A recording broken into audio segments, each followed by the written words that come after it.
everybody. And I didn't turn my mic on. To the budget hearings for fiscal year 2014-2015 on this June 16, 2014. If you'll rise, I'll lead us in the Pledge of Allegiance. Ready? Salute. I pledge allegiance to the flag of the United States of America and to the republic for which it stands, one nation, under God, indivisible, with liberty and justice for all.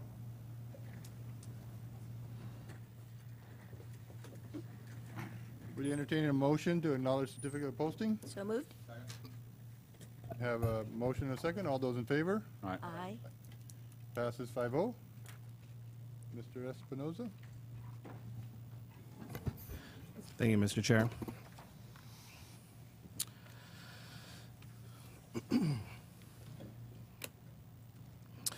So it's been 6 months of hard work by staff, the public as well, and as well as your board, preparing for today. Time does fly, so we're here with our budget hearings, June 16th. I want to thank all for those that were able to make it come, because it is important.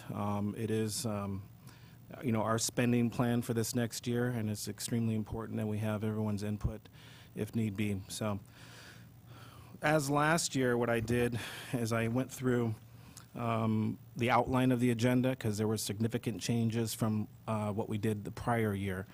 This year, I'm going to go ahead and do something similar, but not quite as detailed. But I'm going to go ahead and highlight the agenda, what today's activity is going to be, as well as helping out or giving some insight to navigating the agenda using computer as well, and highlighting a few corrections that we've noticed that we would like to present. After that, I will highlight the CIO's letter to your board as well as to the public. So with that being said, let's go ahead and turn to page 1 on the agenda.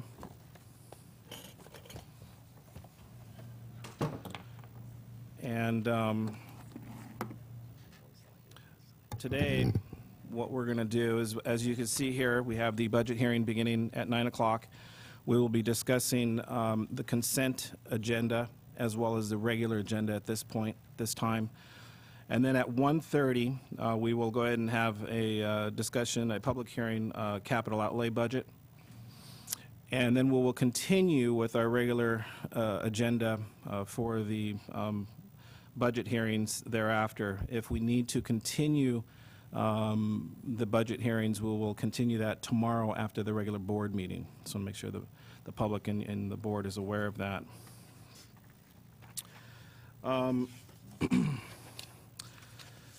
Last year, there were some discrepancies. If you wouldn't mind turning to page 2 on your agenda packet, we have numbers associated with the fund numbers. This year, we were able to remedy the problem with numbers. Some of the numbers within the packet itself were not the same numbers in the software that we had, so there was some discrepancies there.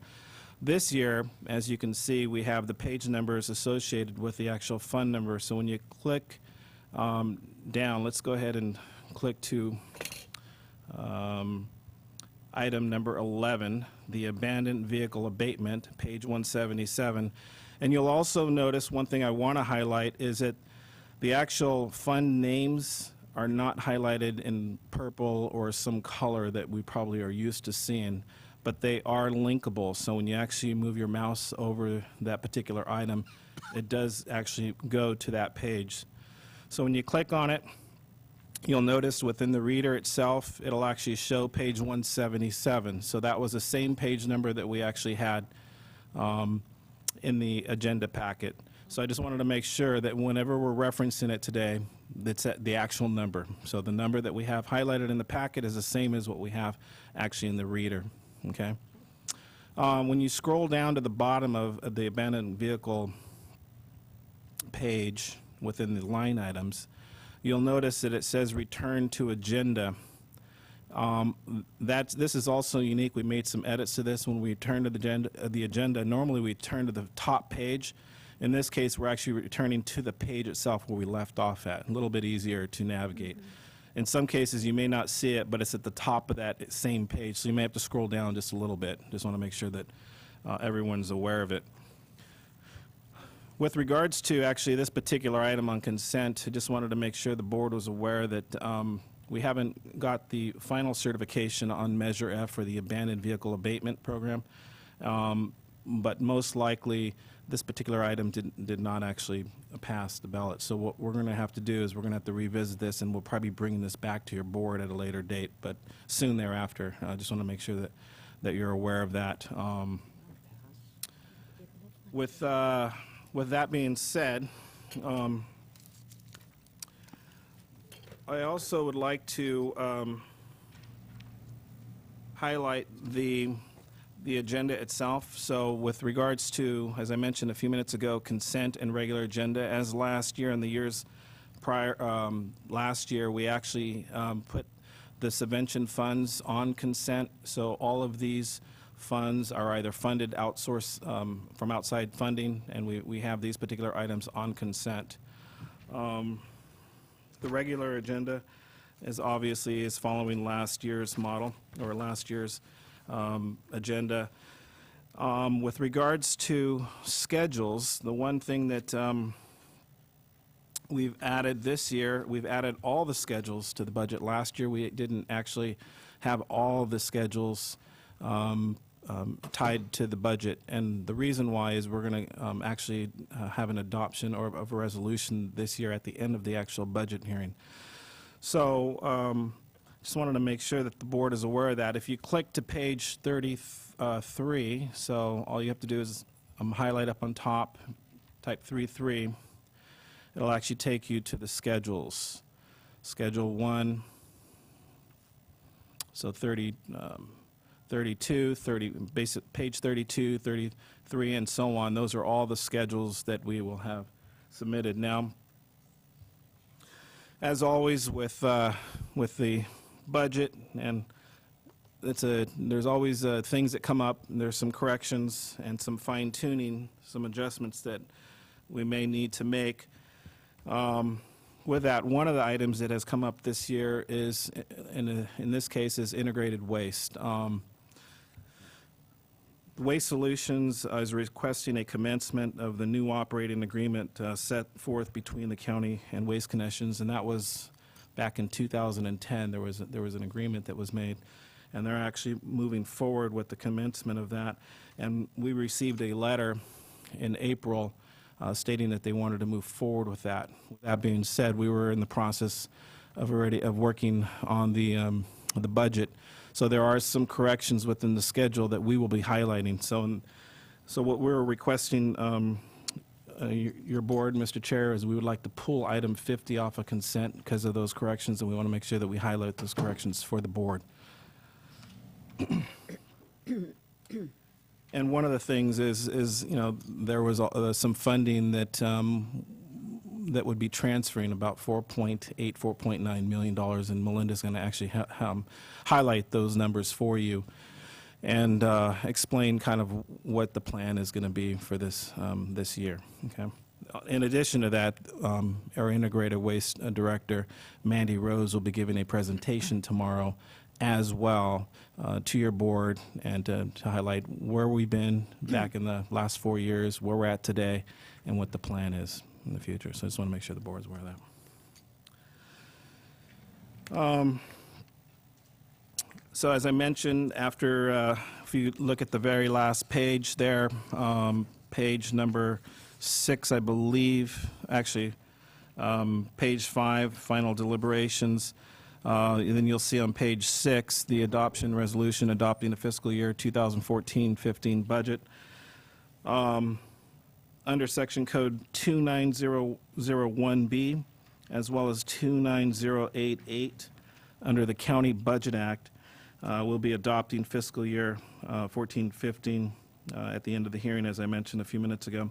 And this particular item, we don't have it actually highlighted, but I do want to earmark that for you, is go ahead and click on page 8 in your agenda packet, and you'll actually see the resolution here. So if there are no significant changes, we'll be able to adopt that. Again, with regards to timing, we've actually allocated within this resolution Monday and Tuesday, so it's June 16th and June 17th. However, if we can get the hearings done, the budget is done today, we'll have to ask to remove June 17th or extract that out of the resolution. So we'll have to highlight that, but we'll see how that comes later today.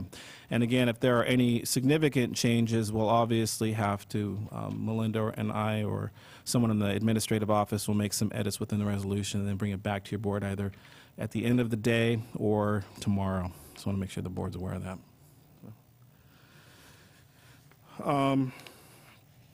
I'd also mentioned that I'd be highlighting a few corrections. Why don't we go ahead and turn to page 5 in your packet.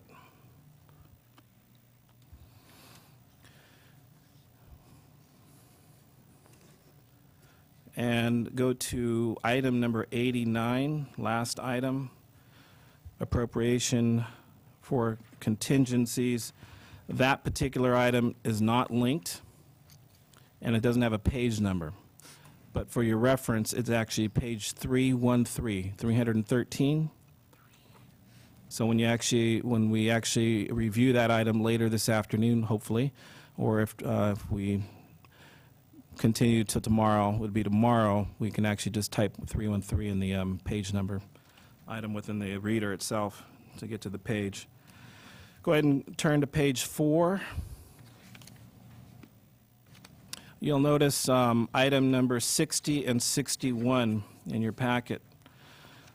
Those particular items, the page numbers were swapped. So actually item number 60 should read, or should be page 102, and page 61 should be page 104.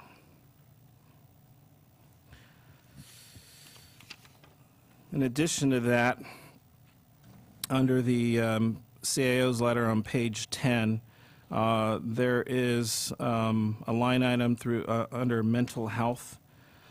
The figure there shows $8.9 million. The correction should be $7,683,538, and it should be an increase of 2%. Just want to make sure the board and the public was aware of that. So throughout the presentation, there will obviously be questions. We've also received some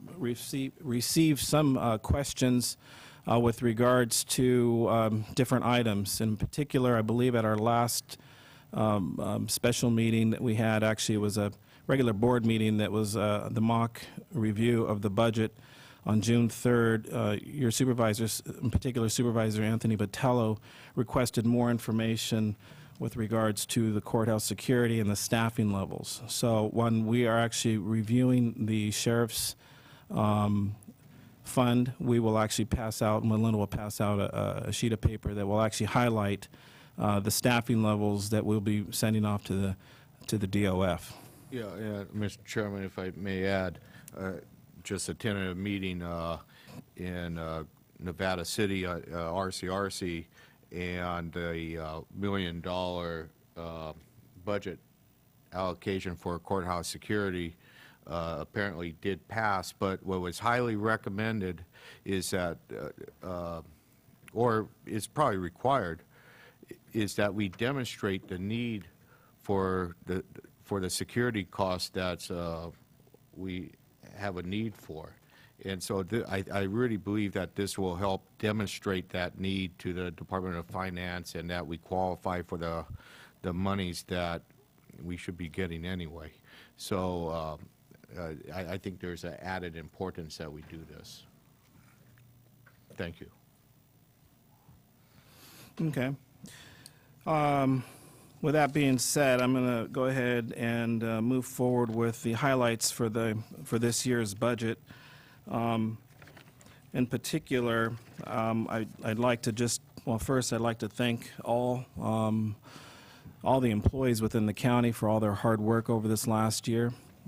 There's been a tremendous amount of work, especially with some of the new things that we've been looking at with efficiencies, installing an ERP system, as well as some of the other efficiencies that we're looking at as well. So I wanted to first thank all. It has been difficult over the last few years with concessions.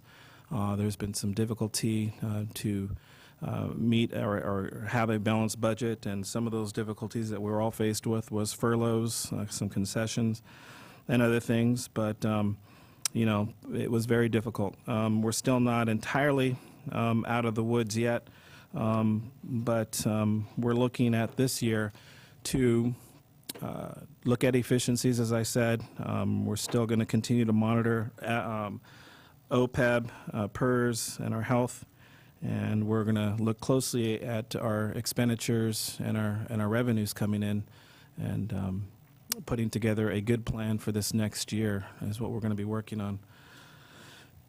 So before you today, you know, we do have a balanced budget with the rollover of $1.5 million that we have calculated. It is very tight.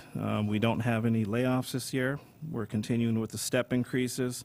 We're not requesting any furloughs. We're also adding personnel to key locations to help increase revenues for the county. We are actually looking at having or adding a few employees. In particular, we're looking at 209.9 FTEs in the general fund, 217.15 in the subvented areas, totaling 427.05. This is a 3.9 increase in the general fund position, or positions that are not actually receiving funds from other locations.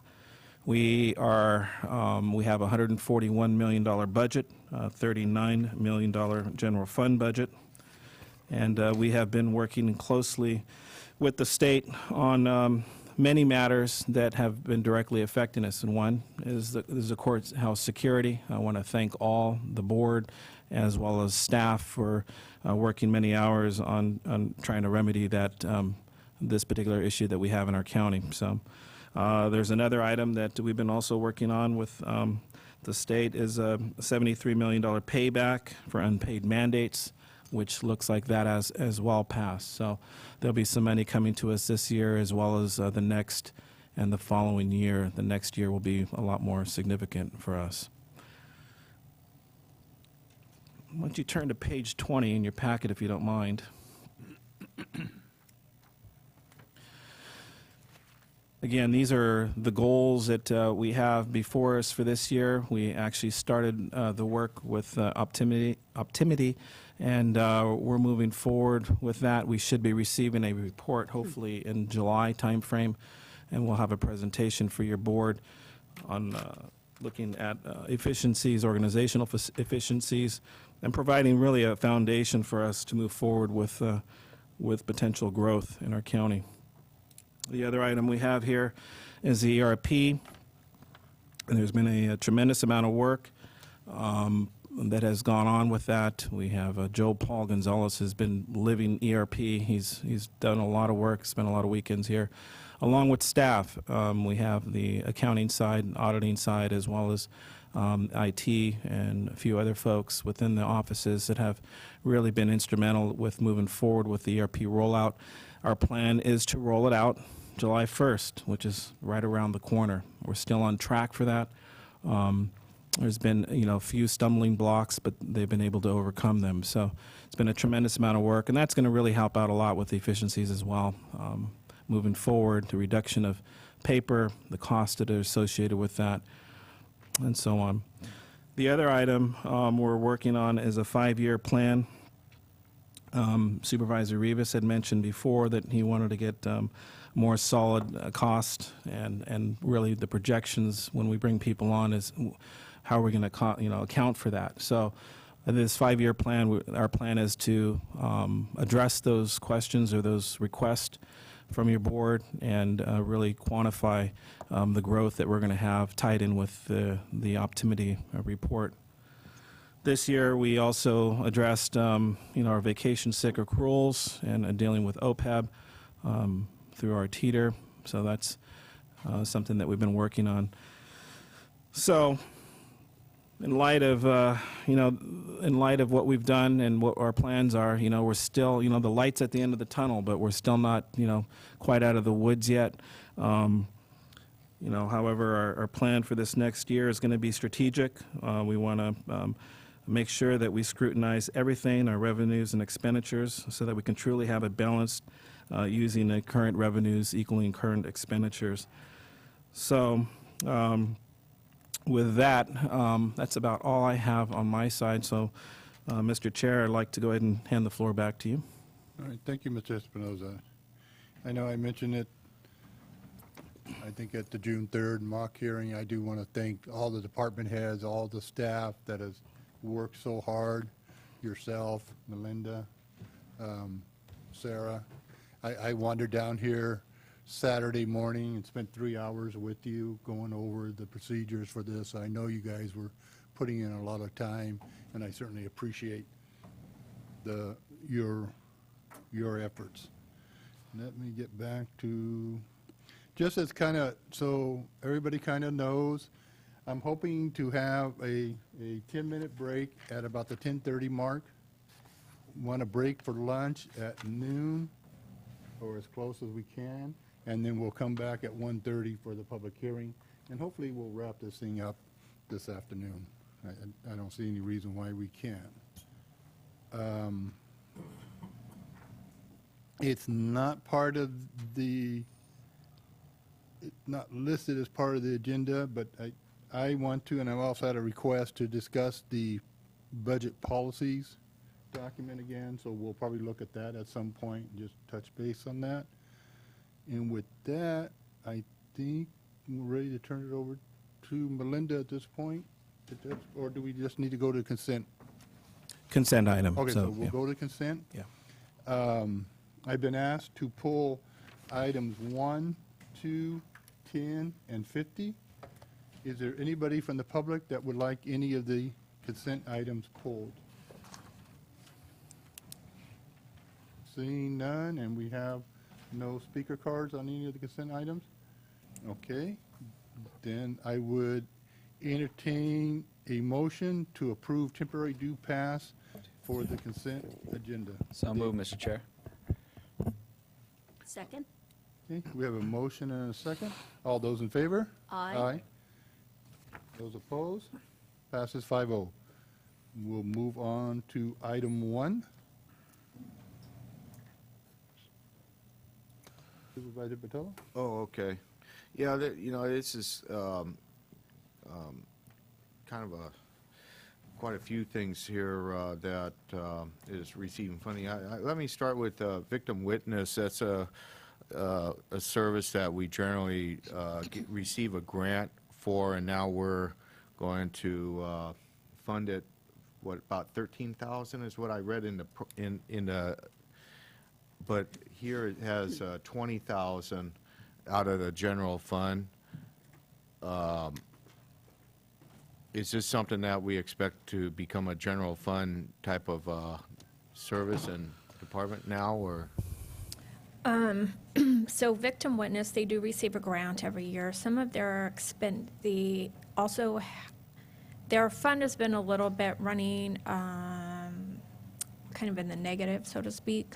They had a retirement a couple years ago that the grant doesn't necessarily pay for some of these expenditures, cost plan, retirements. So we felt that if we gave them this one-time contribution of $20,000, this would get them back on track again. So I guess everybody's, so this is, just so we're clear as a board, that our intentions is to fund it one time? That's the plan, is one time, and we're going to be monitoring. One of the things that I've asked Melinda to do is start really monitoring the budget and all the units, and this is going to be one of the items that we're going to address. And if for whatever reason it's not going to pan out for the following year, we're going to need to address it beforehand. So yes, that's correct, Mr. Chair. I was encouraged that they're developing a a volunteer program to support that, and what it, I think that's worthwhile.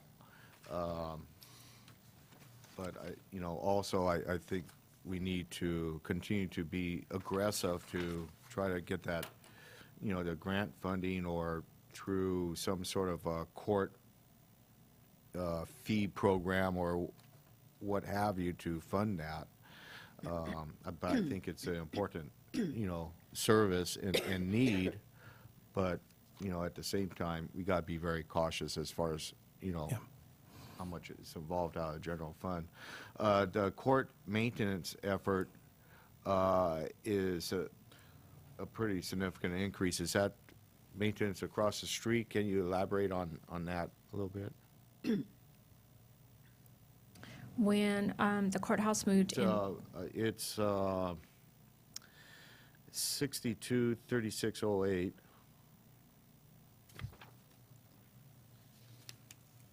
oh, correct. So when the courthouse moved into, the courts moved into the new courthouse across the street, our maintenance of effort increased in April, I believe it was. Yeah. When they opened. And so so the estimate that they gave us for this coming year was increased, I think, around $40,000. Can we expect that to probably, Continue? That is an ongoing payment. If I recall, it's about $50-something thousand a year. Plus. $50,000+ every year from there on out. That's part of the agreement with the new courthouse. So that's going to happen every year. right? But, and then what's the other 275 for? Where are we at? Can you define where you're? The same, court maintenance efforts, 325,940. Right. That's, last year it was $285,000, the maintenance of effort. Right. And this year it's $325,000. Okay. I'll probably pull somebody aside on the side and try to work that through.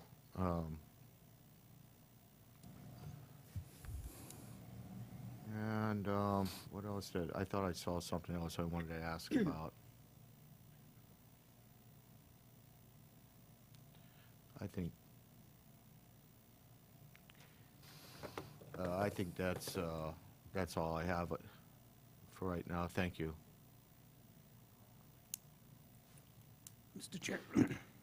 Mr. Supervisor Dela Cruz? Thank you, Mr. Chair. Ray and Melinda, we have $150,000 set aside for in-home support services.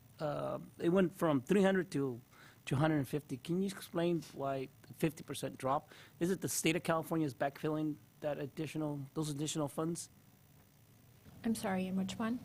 on in-home support services? Oh, okay, so in a couple of months ago, I believe, your Health and Human Services came before the board. There's been quite an increase in general relief, which is part of the general fund. And so they asked us to to move, we normally give IHSS $300,000 a year, but they asked us to move half of that over to the general relief budget. So you'll see in the general relief budget that that's gone up by $150,000, and then the maintenance of effort to IHSS has gone down $150,000.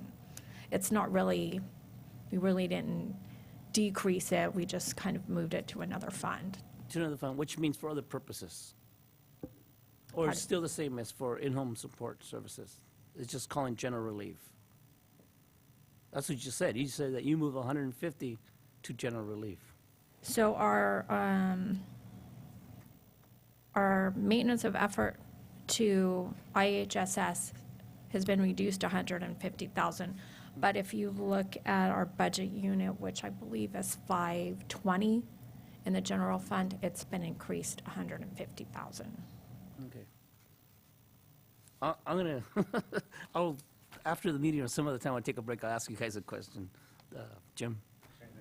You can answer it right now? Okay, thank you, Jim. Simply what we did is we took the general fund money out of IHSS, moved it over to general assistance, covered the IHSS funds with program realignment funds. Got it, Okay? got it. All right, thank you. Are there any other questions from the board members on this item? Any questions or comments from anybody in the public on this item? I'll make a motion for due pass. Second? We have a motion and a second. All those in favor? Aye. Those opposed? Passes 5-0. Give me 1 second here. Okay. I asked to have item number 2 pulled. And what I pulled this item for was the transient occupancy tax. It has been running in the neighborhood of 90,000 for the previous years, and it was budgeted at 75,000. And I was hoping that we could go ahead and increase it by 15,000 and then commit to using that 15,000, and it would go into housing and economic development and use it for promotion of tourism. So asking my fellow board members if I can have a commitment to that. Are there any questions? Supervisor Patello? Yes, you know, I think we're talking about economic development and the housing element. I asked that, have that pulled, and I certainly support that we should be partners in, you know, promoting our county and, but if there's some sort of, are we to set up some policy or procedure of how that money is to be spent? And, you know, if we do that first, I could support that, but I don't think San Bernardino County should stand out unilaterally promoting any anything on its own. I'd like to see a partnership from the, if it's the wine industry or the Chamber of Commerce or Business Council, that, you know, there's some other investment parlayed into it. Well, I totally agree with you, but I guess my thought today is let's get it in the budget, get it in the right, get the amount in there, get them in the right funds, and then we can work that out at a future meeting. And then the only other question I would have, maybe staff could answer, is the logic as far as how that number was derived as, you know, why would we think it might be a little bit lower this coming year? So I can tell you, and Melinda probably can speak better to this, but during the creation of the budget at the time, it was looking like projections of $75,000, so then that's why Melinda actually put that in. But as you know, last year and historically, those numbers actually have been kind of creeping up. So I don't know if you want to add to that, Melinda, or not. But you know, I think it's a fair assumption to say that $15,000 would be okay and would be accurate, in my opinion. Yeah, just at the time of putting together the budget, it did appear that the revenue coming in this year was going to be around $75,000. Okay, yeah, I could support that, and possibly another area that I think Supervisor Barros knows a heck of a lot more about it than I know, the regional effort to promote, you know, the whole Monterey area. Maybe we ought to be more involved in that, and maybe it would take a little bit of, you know, seed money to, you know, San Bernardino County as a destination as well. And I think what you're talking to is that we have been invited to be a part of the regional, including Monterey, Santa Cruz, San Bernardino County economic development effort. But in order to be a part of that, we do need to pay some sort of a fee. And we're not doing that at this time. So that would certainly, I could support that, because I think that we have something to offer that's different from theirs, and it can be connected with people that come to this area. Don't always just want to see the ocean. They like to see the country settings as well, so. Wine tasting, among other things. Mr. Chair, Supervisor De La Cruz? back to the item on the table for discussion. The TOT, it's at 75, and I understand Ray and Melissa's. In December, through Joe Paul, we're gonna get an update on the county's budget through either the final general fund balance on July 1st of 2014. We will be able to know more if it's, what's the number at that time. I have no problem to go in that direction, because it's really TOT that'll be coming in. However, I think we own a responsibility to the taxpayers to, when that day comes up, to visit that number and to ensure that it's on target to make the $90,000, is that what you're saying, 90,000? So if it's on target to make a 90,000, then we're good. We don't have to make no action. But if it's not on target, and it's going to be not expected, under expected, I mean, I don't know if that's a correct phrase, then we in the board need to make adjustment at that time to ensure we meet our budgeted amount that we're going to accumulate for the whole fiscal year. It's fair. Supervisor Rivas? Yeah, I have no problem with the request. So we would be allocating money from the TOT, right?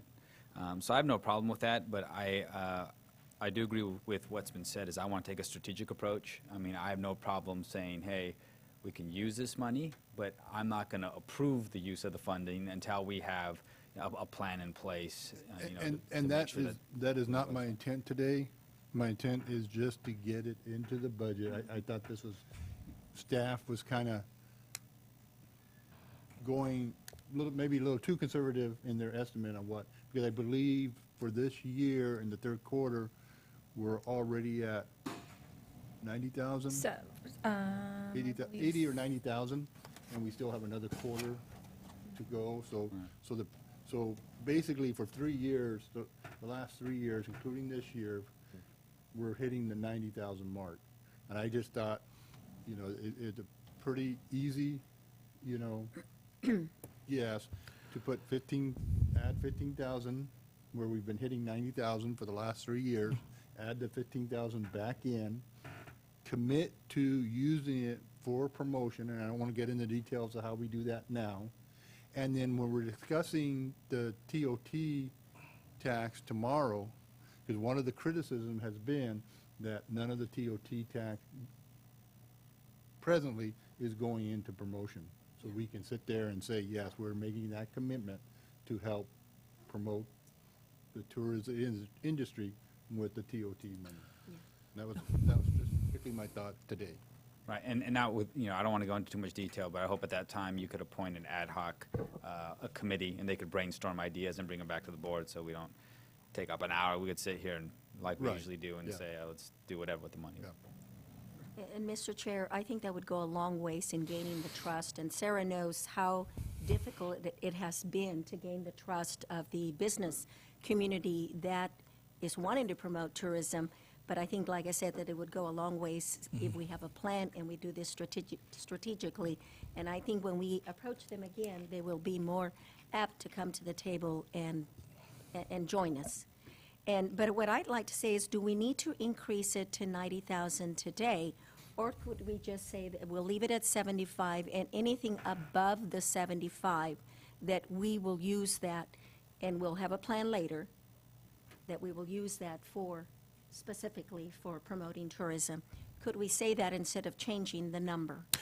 We could do either or. Have you, how are you on the drafting of the schedules?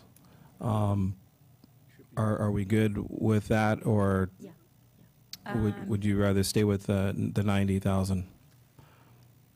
It's going to boil down to the work on the corrections on the schedules, so that's what it's going to. That's why I'm Yeah. recommending that, because we are making an assumption that we are going to get anything over, Yeah. something over 75. So if we can make a statement and record it and say that we will do this for anything over the 75, I think that would address Supervisor, our chair's recommendation. That works. That's fine with me. We can do that. Are you okay with that, Melinda? Yeah. All right. Yeah. So I guess my question is that statement would become, We currently, Well, as of June, I'm sorry. I was going to say, would we include that in the budget policies? Where will we include it in this document? Melinda, you were going to say something? The statement that anything that is raised in the TOT tax above 15,000, Above 75. I mean, above 75,000 would be used towards, promoting of tourism, or economic development, whatever you want to say. Where would that be stated in this document? So when we hit that point, When we hit that point. we'll remember that and it'll kick in. Just put it in the resolution, a different item. We approve the budget. Maybe we could put some wording in the resolution. We could do that. That's what Supervisor Jaime De La Cruz just mentioned. Currently, there are 70, as of June 1st, there are $70,000 in that fund that we received in TOT tax. So I'll tell you what, I think the best thing to do is keep it status quo. What we'll do is we'll add that in the resolution. If there's any additional funds coming in, we will bring it back to the board, either an ad hoc creation to address where those funds would go to. That would be the best plan, in my opinion. Joe Paul, before he comes up, and is that, are we making a strong enough statement to the business community by doing it that way? So, Mr. Chairman, I think it still comes back to this board formalizing some sort of plan to move forward. So what Supervisor Rivas was suggesting is that, may we identify a set number that we want to dedicate to that effort, but we have to have, a real set procedure or, goals, and we really don't have that right now. That's so I think that's part of our problem too. We have this money that's being generated from a TOT tax. You'd like to see some of it go to economic development. Maybe you should discuss that number, a percentage perhaps, and then develop in the next 6 months, how the other part of it should be spent. So, again, this is a spending plan for the year. Currently, right now, the projections look like they could be, a little lower than what we thought. But I think the best thing now is it's just a spending plan. Probably the easiest thing to do, or what we should do, is make it at 90. This is the time to do it. We'll make it at 90, and then we'll go ahead and move those funds into 180. And at that point, we'll come back to your board with a clear, defined strategic plan on where those funds need to go if we receive those funds. That should be the plan. And remember, Mr. Chair, once this budget is approved, and Ray and Joe Ball are correct, it is a spending bill that we're approving today. Later on, we could attach policies and directions to those spending bills. And that's probably the easiest way versus putting words on the resolution or creating a hack committee and developing plans right now. and that kind of was my thought on this recommendation. And/or amend if we need to make any changes as well. I think you address it in the economic development unit too. Okay, I'm going to open this up to the public. Is there anybody from the public that would like to comment on this item? Seeing none, bring it back to the board. I guess, Increase 15,000, Mr. Chairman. we have a motion. Is there a second? I will second, Mr. Chair. Okay, a motion and a second. All those in favor? Aye. Those opposed? Okay, this item passes. Mr. Chair, I got a question. I know we're going to talk about it, but I just want to take it out of my mind right now. The sales tax increase, that's the proportion, right, Ray, that's going to go to the community organizations? Yeah, we have, It's an that's item down the road. it's based off of, yeah, 6%, if I recall, and I believe we're now at about, it's about $100,000, I believe, this year, is what the plan is. That's how much we're going to give to That's the how much, community that's how much we have allocated for the CBOs, that's correct. And we'll discuss that Yeah. on later. All right, thank you. Okay. We'll move on to item 10, and I pulled this item just to kind of, if the motion passed that we just passed, to be able to amend this item, and then Supervisor Patello also has to have this one pulled, so I'll turn it over to him.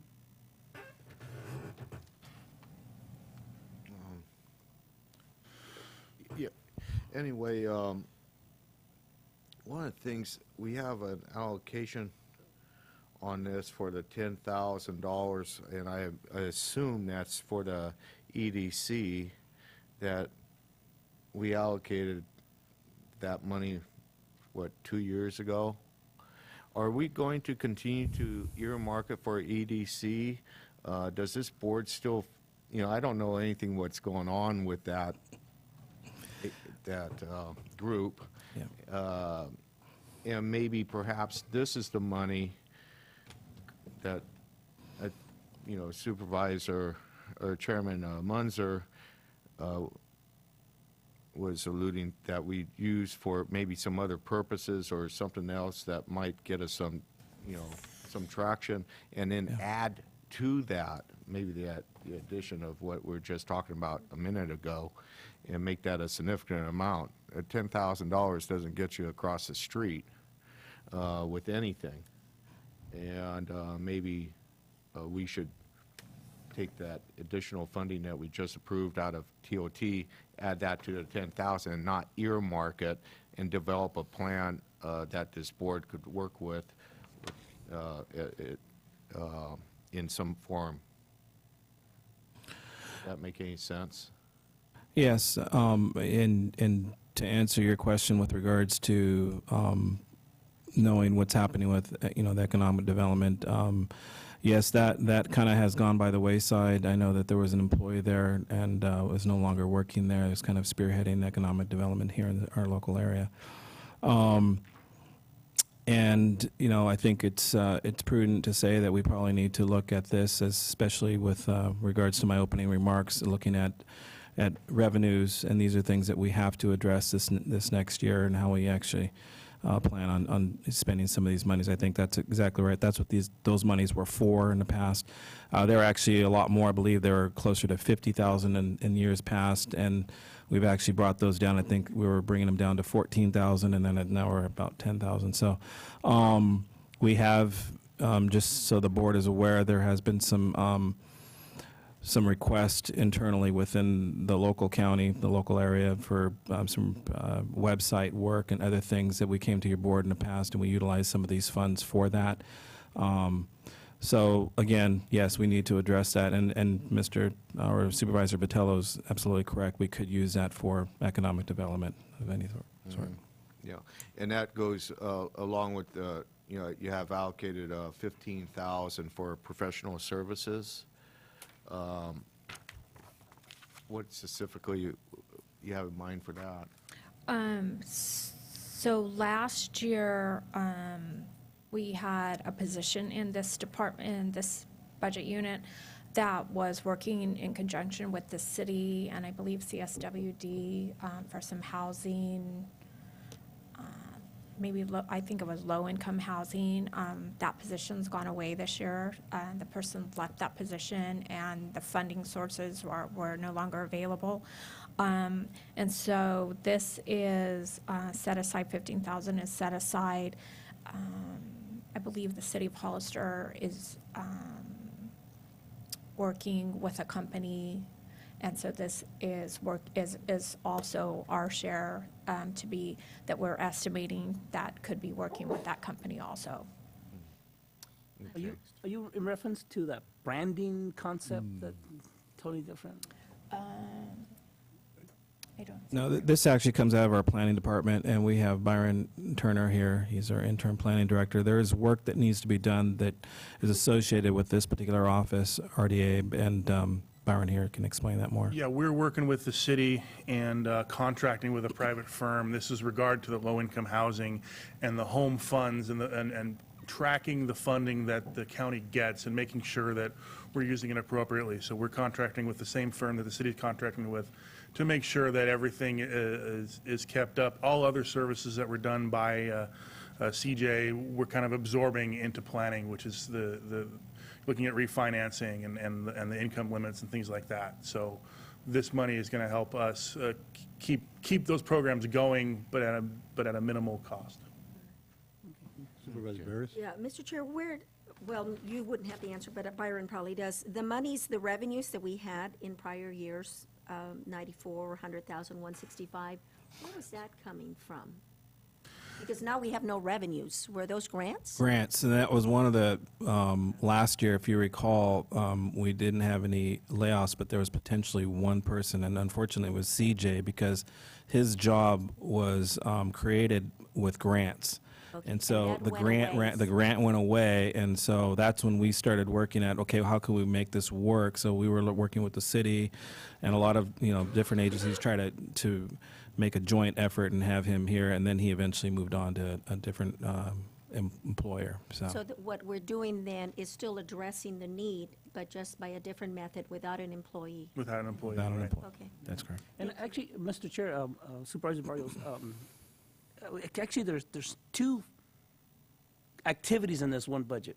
You have at the top the Economic Development Corporation, then at the bottom you have the CJ's activities, the low-income housing, the Home Loan Committee, which I'm part of, that being funded through here. So at one point it was grant money, at the other point it was general fund money. So some way or another, the funds came in to fund these two activities. Okay. Any other questions? And I think I've opened this up to the public already. So I guess what my thought would be,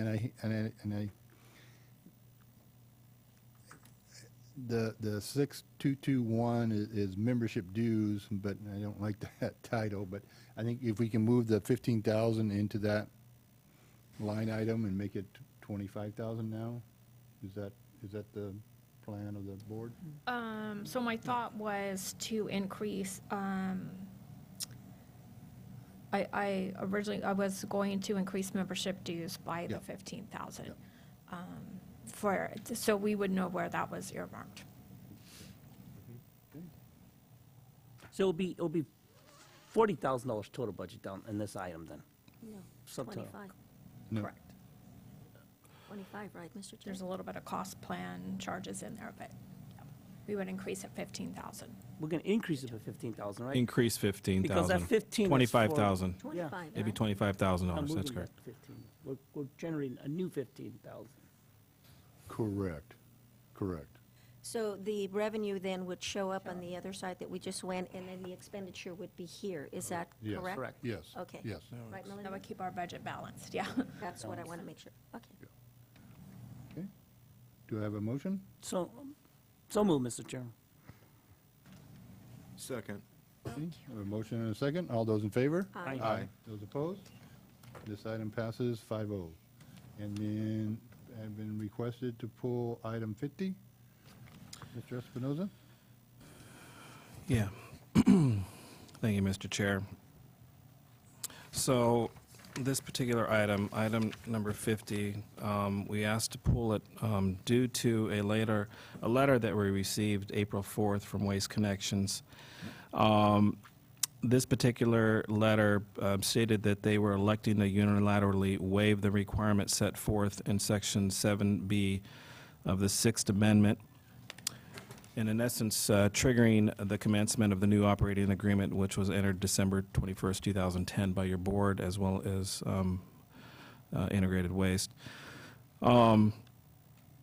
What this did is this triggered changes from the more or less status quo budget that we had prior to April on what Melinda was working on, and made some changes, in essence, changing, as I mentioned before, the spending plan that we're creating here with the budget.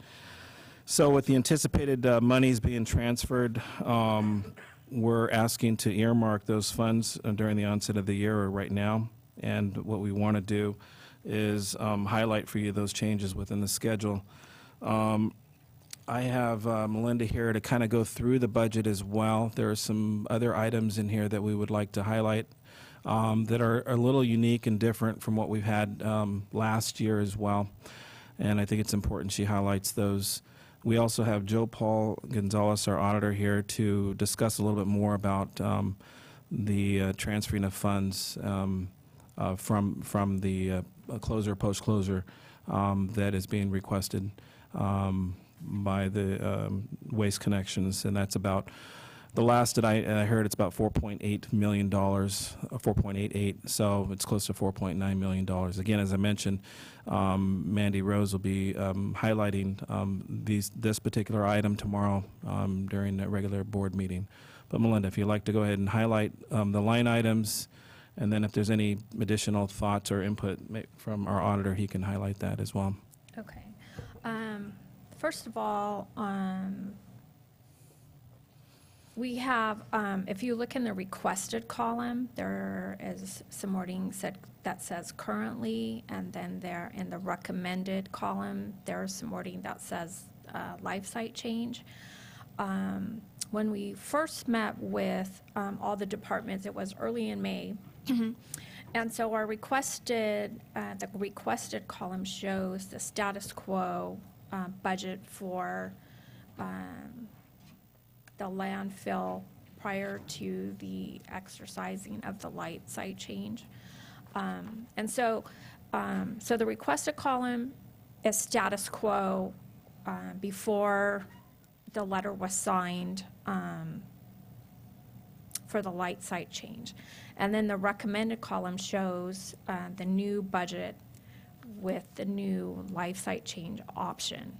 And I believe that will be discussed tomorrow at the board meeting. So we kept there was a little bit different in the way we presented this budget. The first one shows status quo, and the recommended column shows the option for the new operator. And we're recommending, obviously, under the recommended column, we're recommending the light site change. And this changes not the personnel costs, but it does change some of the services and supply costs, almost cuts them in half. And then we had, in trying to keep current with the auditor and transparency, we've added an item in here under improvements.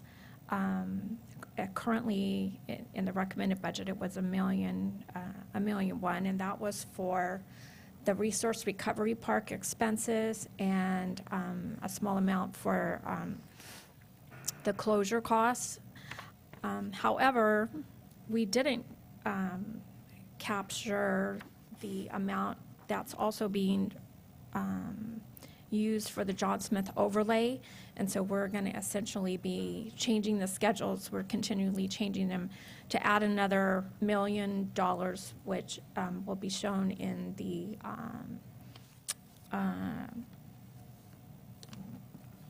public hearings for the CIP, for the road and the improvements. So we're going to actually be adding another $1 million to that line item right there. And on top of that, we now are going to be adding another $4.8 million in the budget to transfer the reserves from the closure, post-closure reserve into the general fund and set that aside as a reserve account, so that we don't, a reserved, I believe Joe Paul has better wording, a reserved account fund balance to set that money aside this year. So this budget's kind of been on a continual basis of change since we put together this recommended budget. I have, this is tentative, Schedule 1. Perhaps one more. That shows what the landfill is going to look like. It's going to look like we're basically taking $7 million out of that fund, approximately $2 million, $2.5 million for capital projects, and then another $4.8 million for landfill reserve to transfer that money into the general fund.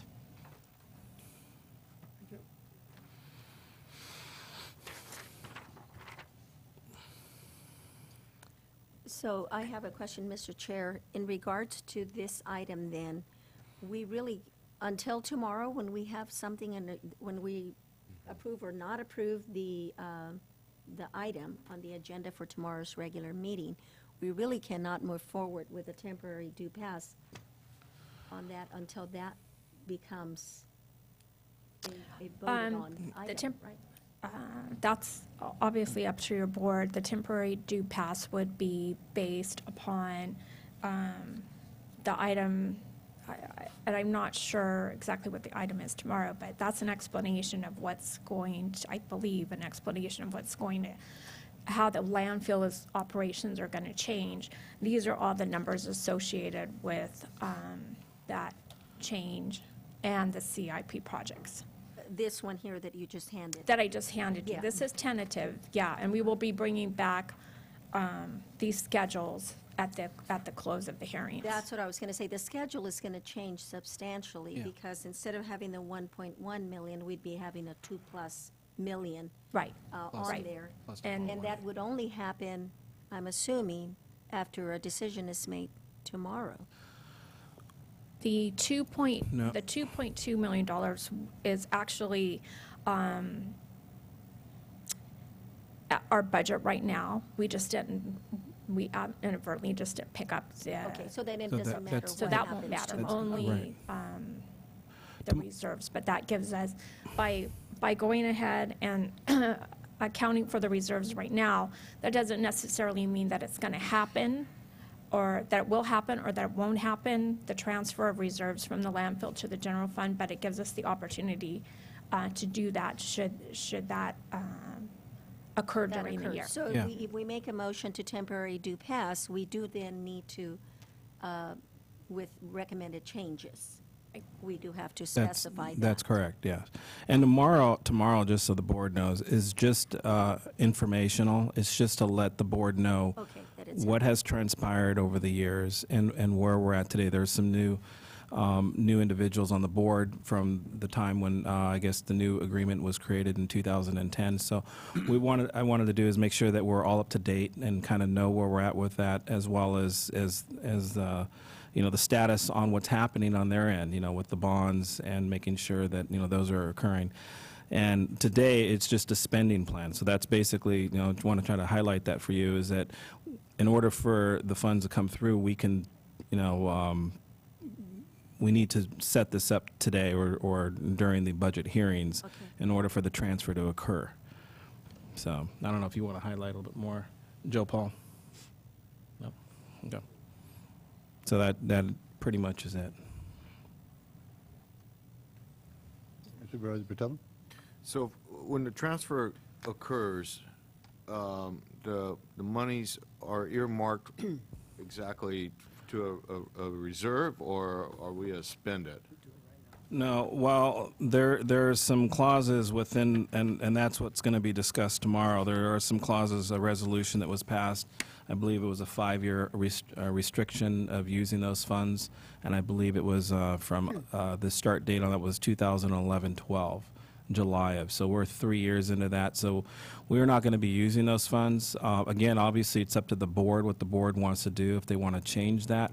But at this point, those funds would be restricted for a couple more years. Yeah, I remember that clause very clearly, and I just want to make sure that's what is Yeah. occurring at this moment. At this moment in time, that's the plan.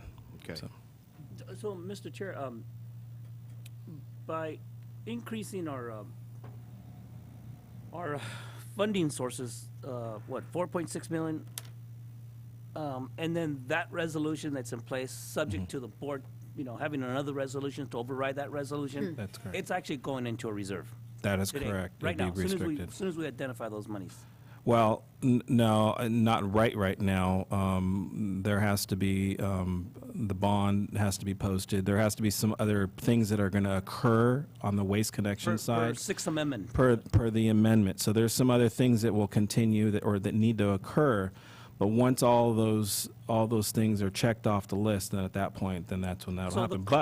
But this board meeting, that's the whole caveat, is we're putting that in play. So when it does happen, we can transfer those funds over. Okay. And then the clock is still clicking, right? That's correct. For the resolution that the board did back then.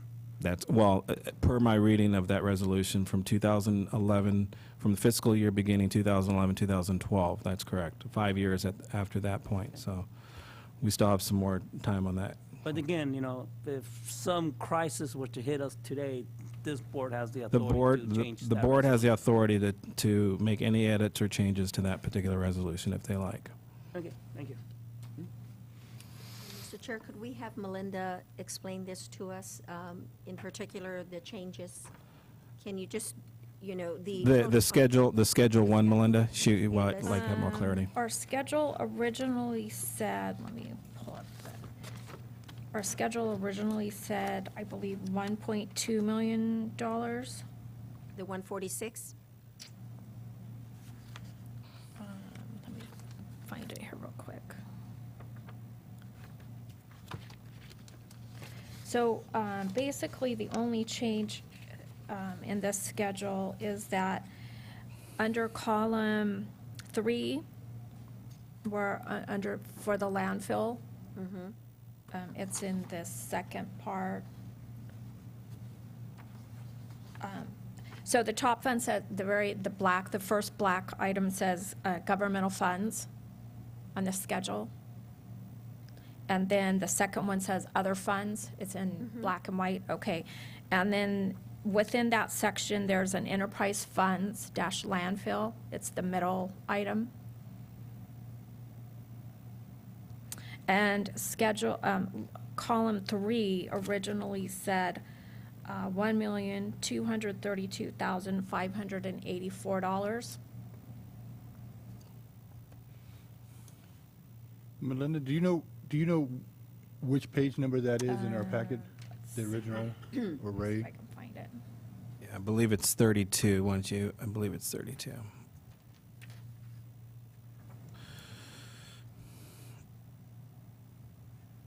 Yeah, page 32 in your packet. And just for clarity, the one that was handed out, that highlights some of these changes with regards to the transfer of the funds. So the one you have in your packet is actually different from the one you have in your hand. So the one that you have in your hand actually shows those transfers of funds that we were talking about. So Melinda, you can keep going. Right. So this includes the I don't think I'm the quite tall landfill enough, and the but right 15,000, here. right? This new one? Yeah. It said $1.2 million in the recommended. And the one that I handed out to you right now says $7,159,293 in that column, column 3. So that is the only change, and the breakdown of that would be Is the million, 2.32 is still is still in there. Okay. And then there's another million, $1,108,414,000, which should have been in there because that's going to be, you'll be hearing a public hearing on the road projects. And that is the other million that we're adding to the schedule. Right, and then Okay. 4.818193, something like yeah, that. I don't change, have the yeah. exact number. And that'll make the total of the $7 million Okay, that we're got it. using That's from the what I needed to landfill. get an explanation on. That's clear. Thank you. Thank you, Okay. Mr. Chair. Mr. Chair? Supervisor De La Cruz? Thank you. Ray, on the old, I guess I could call it old schedule now, Schedule 1.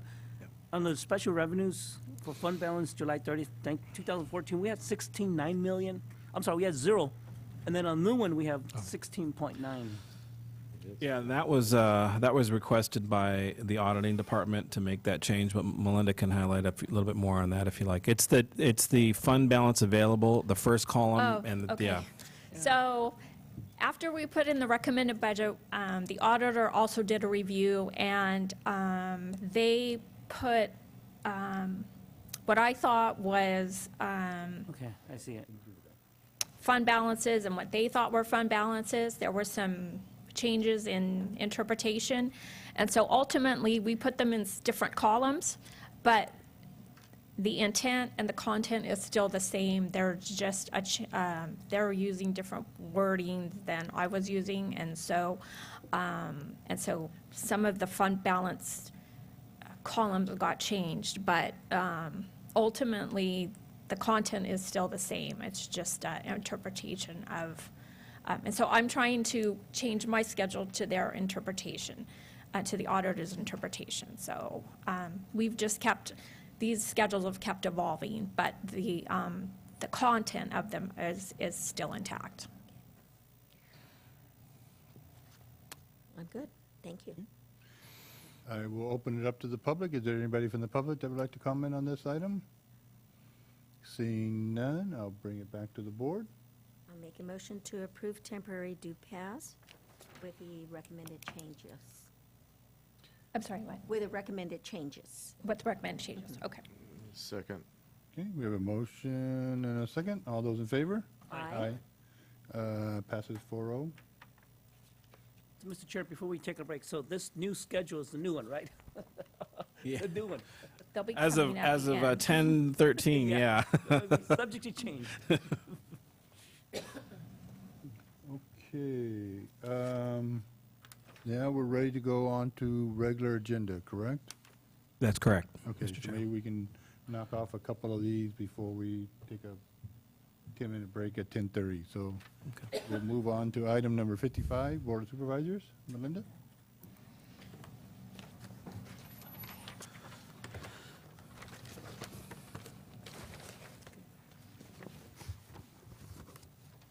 Okay. Item number 55. Yes. That's, Budget Unit 100, Board of Supervisors, and it can be found on page 77 of your packet. Board of Supervisors, excuse me, there was relatively no change in this budget from last year to this year. Total expenditures are $438,862. There is no revenue associated with this budget. Authorized positions remain at 5. Any questions? Are there any questions of the board? Supervisor yeah. Patello? I see that, you know, we've moved up a little bit on the travel expenses. Is that just on possibility of maybe some, for instance, at the last meeting, we approved a chairman to go to Washington if need be. Is that kind of the logic of that, or do we see a greater need for that? There is a greater need to have a little bit more travel, and part of it is we have RCRC, we have CSAC, so there's multiple meetings going on, and then in addition to that, so yes, there is definitely need. There's been a lot more going on legislatively, and we've had to stay focused on that, and your board's been spearheading that, so I think it's important that we kind of just account for that. And may I say something, Mr. Chair? We also have a CAO who's very involved with CSAC and has attended, as he should, some of the very important meetings and legislative Yeah. conference. So I think that's really important. Absolutely. Yeah. Yeah, and Mr. Chair, I just want to say for the record, full disclosure, at the last CSEC conference, every supervisor puts their name in for drawings, and I happened to win first place, and that was 2014, 2015, or just 2014, CSAC free, no charge to the conference, CSAC conference in November. I tried to transfer it to Margie, Supervisor Barrios, and Bustina, and they just wouldn't allow it. It had to be Supervisor Del Cruz. Or Oh, okay. those free, or that coupon would have expired. Too bad. I wanted to give it to Supervisor Barrios. I really did. But we do, I must say, though, that we keep our costs to a minimum. Usually those conferences include meals, and I try to go up early in the morning and come back the following day so that we don't have 2-night stay unless it's absolutely necessary, and I'm sure we all try to do the same thing. Yeah. I don't think anybody would expect you and Supervisor De La Cruz share a room.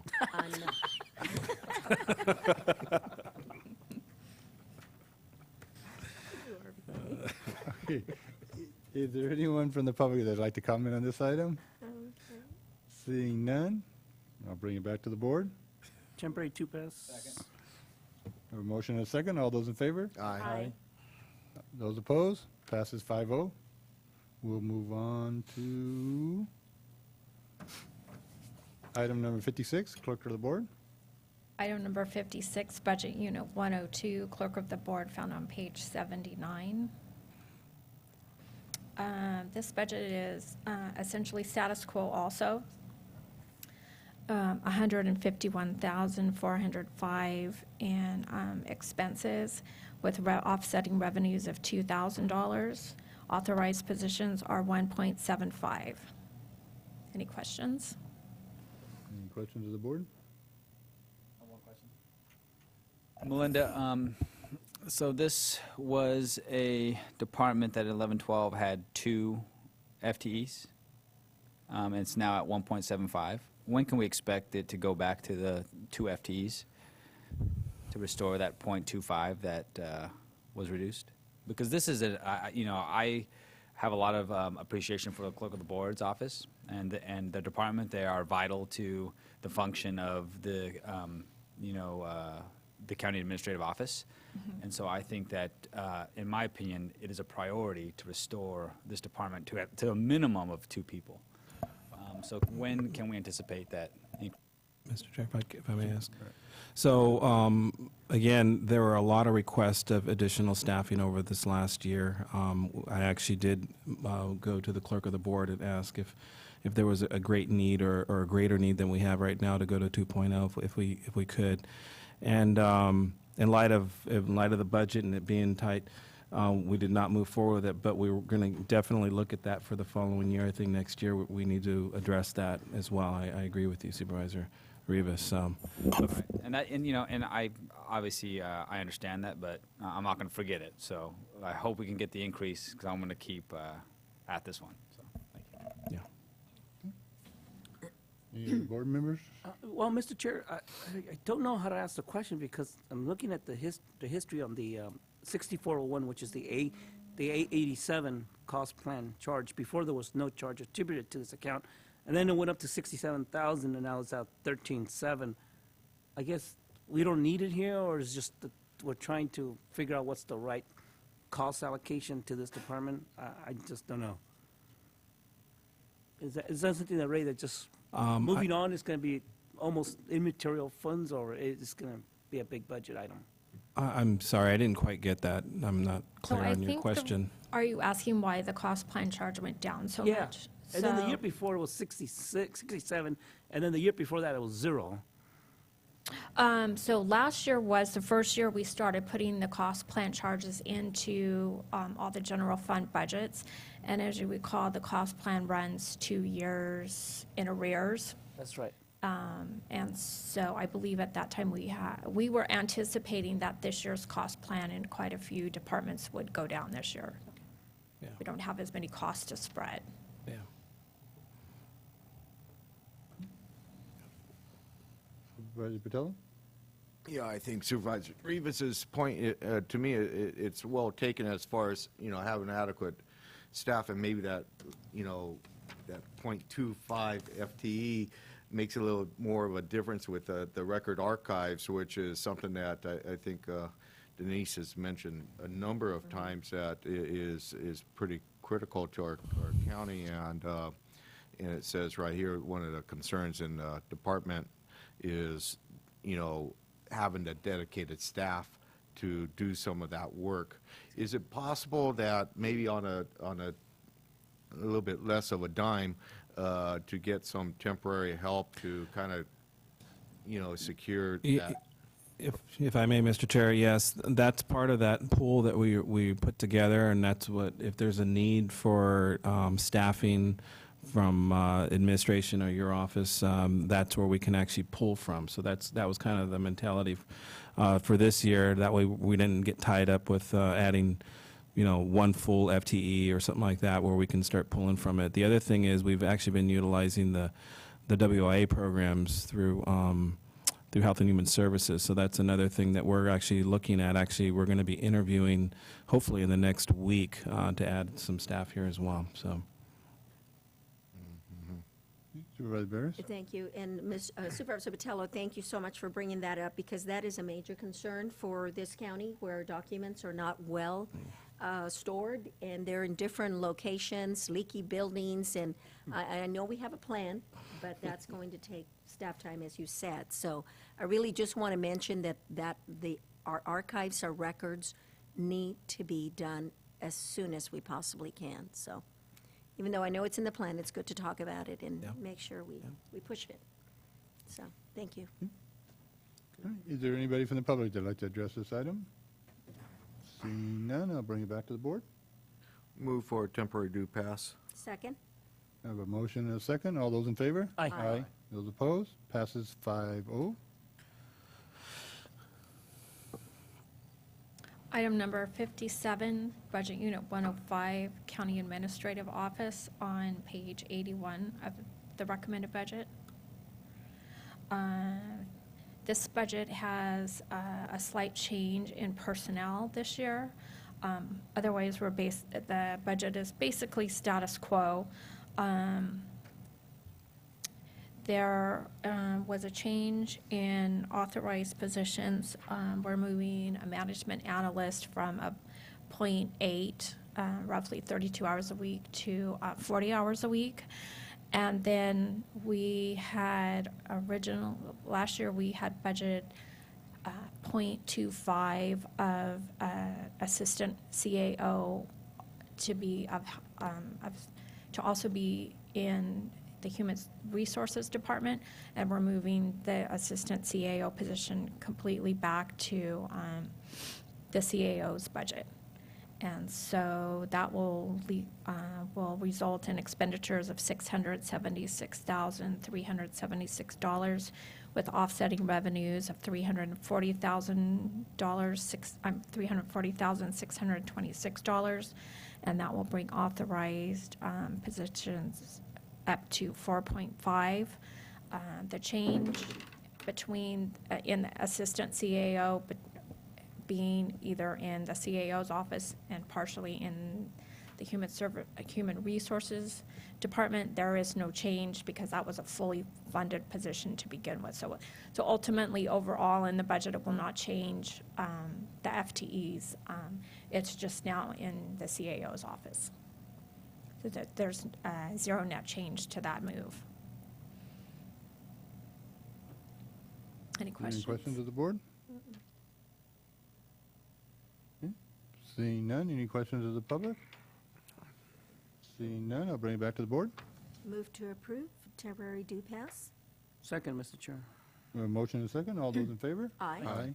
Those opposed? Passes 5-0. Okay. Item number 58, Budget Unit 130, Human Resources, found on page 98 of the recommended budget.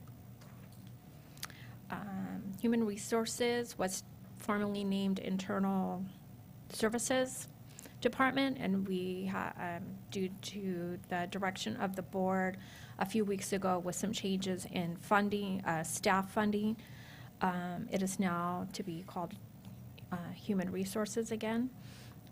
There was a change in the staffing of this department. And then, so we ultimately added one position to this department, and we took, and then we moved a .25 of the assistant CAO back to the CAO's office. If you look in professional services, we had budgeted $148,125 last year, and we're budgeting $65,000 this year. There was approximately $100,000 budgeted for the interim CAO, and we've now moved that up to salaries. And your board approved these changes a couple of weeks ago at the during the board meeting. And so total expenditures will now be $362,246 with offsetting revenues of $353,997, adjusting the authorized position schedule to 4.3 FTEs. Any questions? Any questions of the board? Seeing none, any questions from members of the public? Seeing none, I'll bring it back to the board. Temporary do pass, Mr. Chair. Second? We have a motion and a second. All those in favor? Aye. Aye. Those opposed? Passes 5-0. Okay, item 59, Budget Unit 135, temporary help on the recommended budget, page 100. This is a new budget unit this year, temporary help, which will be basically under the supervision of the Human Resources Department. Because there were so many requests for temporary help this year, or clerical support, and we weren't able to grant all those requests with benefited positions and the number of positions that were being requested, we thought that we could add, we wanted to try this program, that we would add $80,000 to this budget, and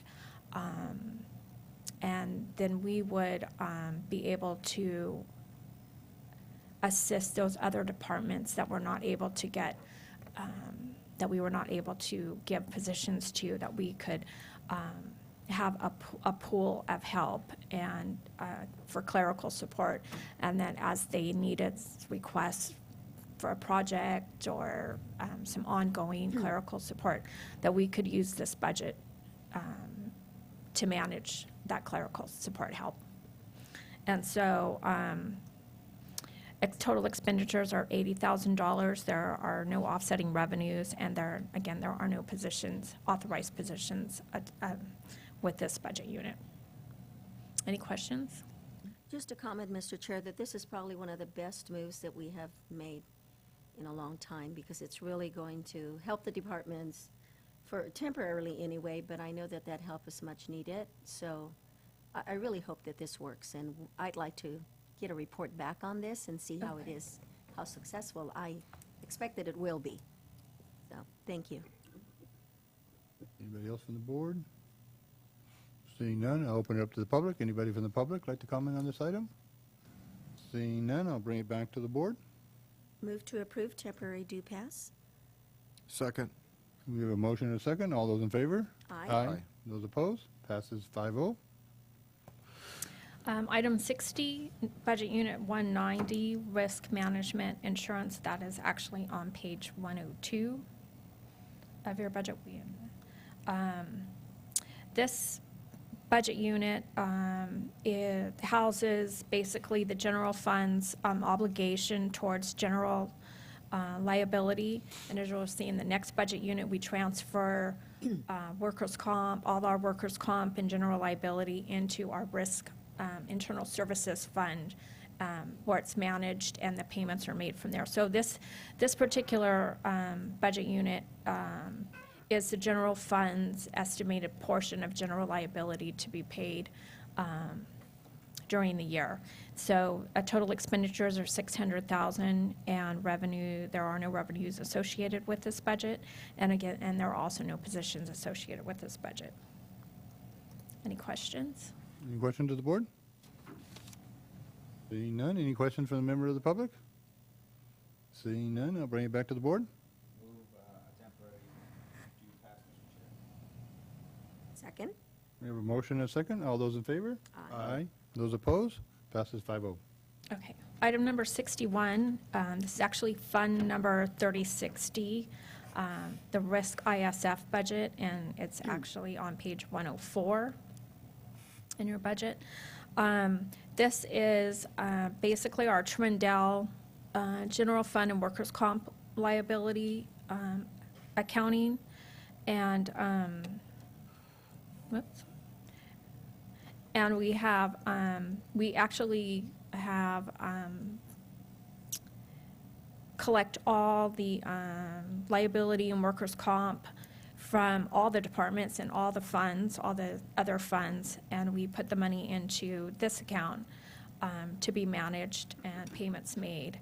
And so the total budget is $1,957,995, and offsetting revenue, as I said, comes from all those different funding sources for an offsetting revenue of $1,957,995, and there are no positions associated with this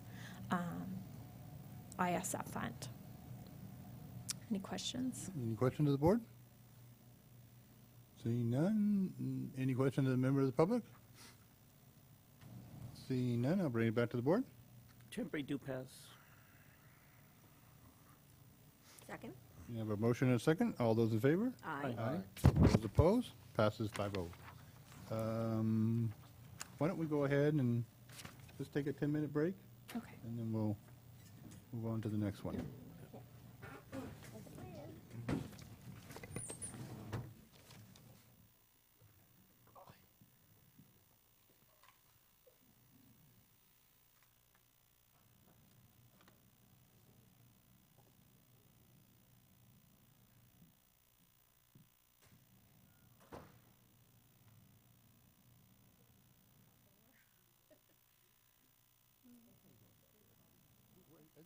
How-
Say that again, I'm sorry. Yes, and we meet on, let's see, I want to say that it's the third Thursday of the month, but I'll double check to make sure that I'm absolutely right. We already met for the month of May. I don't think we have met on the first, maybe it's the first Thursday, honestly, I can't remember, but it's on a Thursday for sure. Okay. And, so yeah, at night, it's at 6 o'clock here. Okay. Okay? Thank you, dear. But I'll let you know for sure. Thank you.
changes into the pack when I get here. I'm gonna take them with me.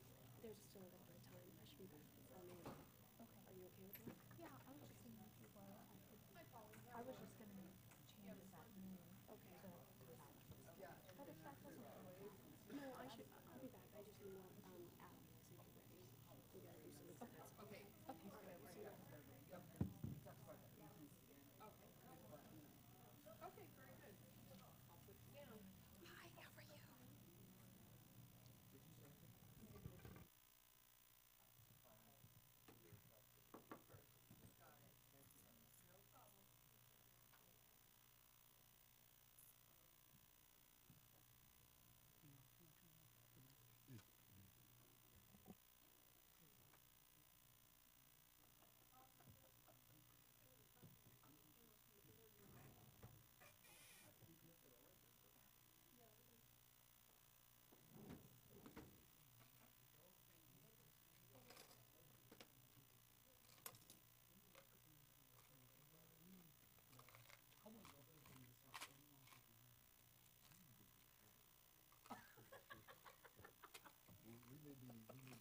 Okay, I like that then. Okay.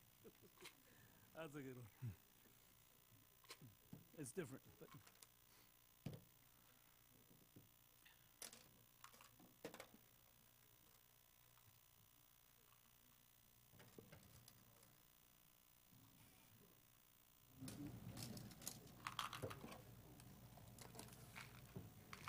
You know, it was so funny because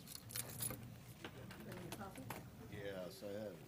Me too. It's good coffee here. Oh, thank you for Better sharing. than the coffee that I had at home.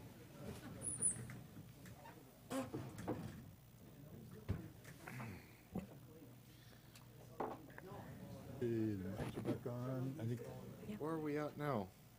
We're I'm hoping 62. Melinda What knows. is it? IT. Oh, IT, that's what I thought, yeah.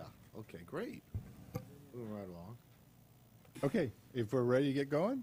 Okay.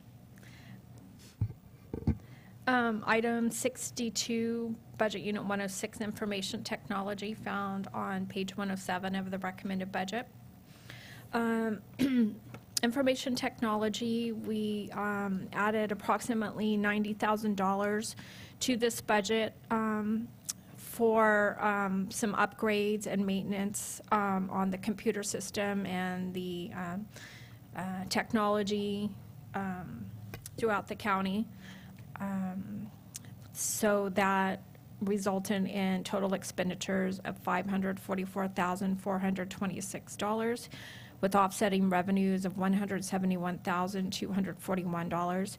And there is no change in authorized positions. There's 5 positions for this budget unit. Any questions? Okay, any questions of the board? I have a question. I know this is an area that is really constantly, it's a moving target, IT, because things are improving daily, and as far as the technology world. And I know that we're really behind on some of those things. Are we making any kind of, I don't see any fixed asset dollars here, but I know that there's a great need for upgrades and computers, and so where's that in the plan? Yeah, and that's going to come out of the 5-year plan. We have to address that, as I mentioned at our last special board meeting. There are a lot of things that we've been neglecting just because we have no money or had no money at the time. In particular, we have utilized some capital to build our network operating centers. We have 2 of them. We've consolidated all of the old servers, so we basically have been working on the back end and not the front end.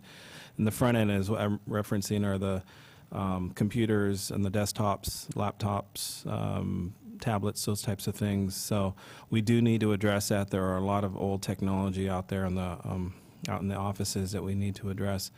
The first thing that we actually have been addressing it this year is the upgrade from Windows XP to Windows 7. That is a requirement that we have to get that done because of the retirement of XP, I should say. So they're no longer maintaining that and updating that. So that is something that's a high priority for us. So we have been working on that. We have some capital, and you'll see that in the CIP project.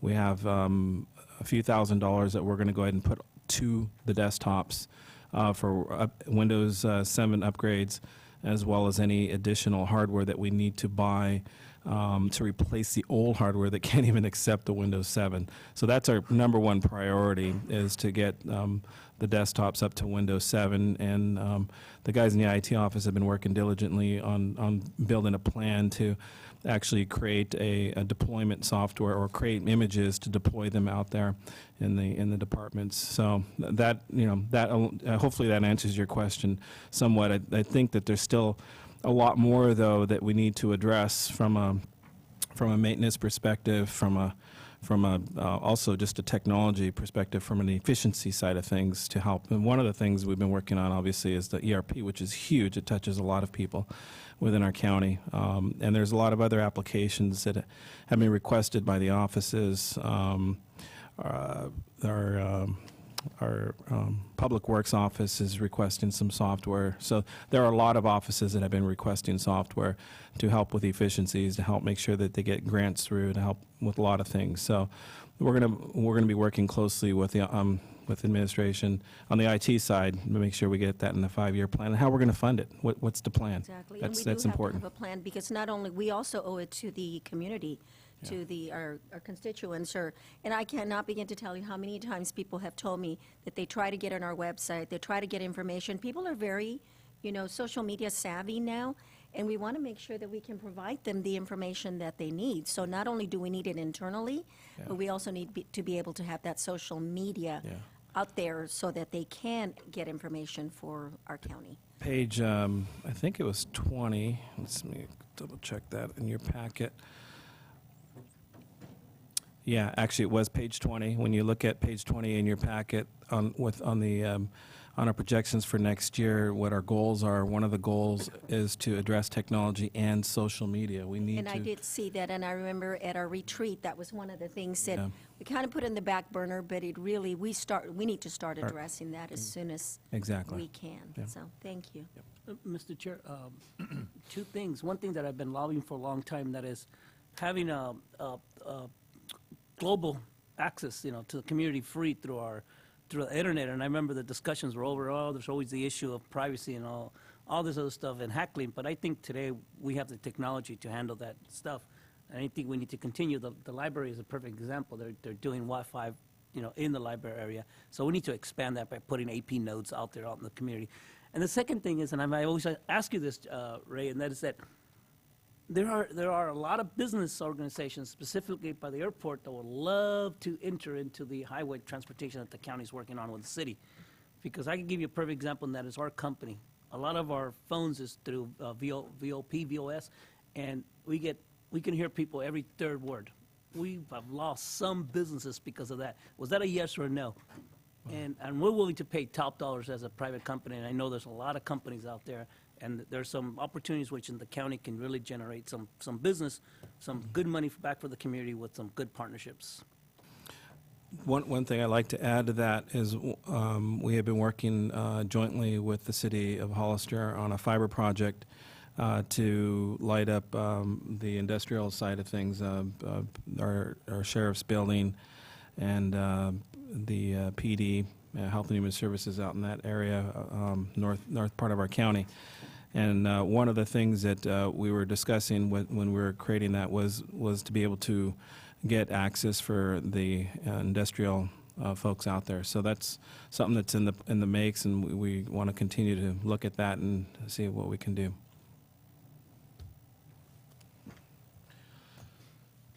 Any other questions for the board? Any questions from a member of the public?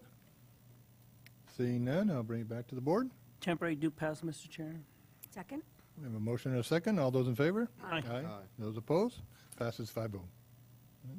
Item number 63, Budget Unit 107, the GIS budget, found on page 110 of the recommended budget. Sorry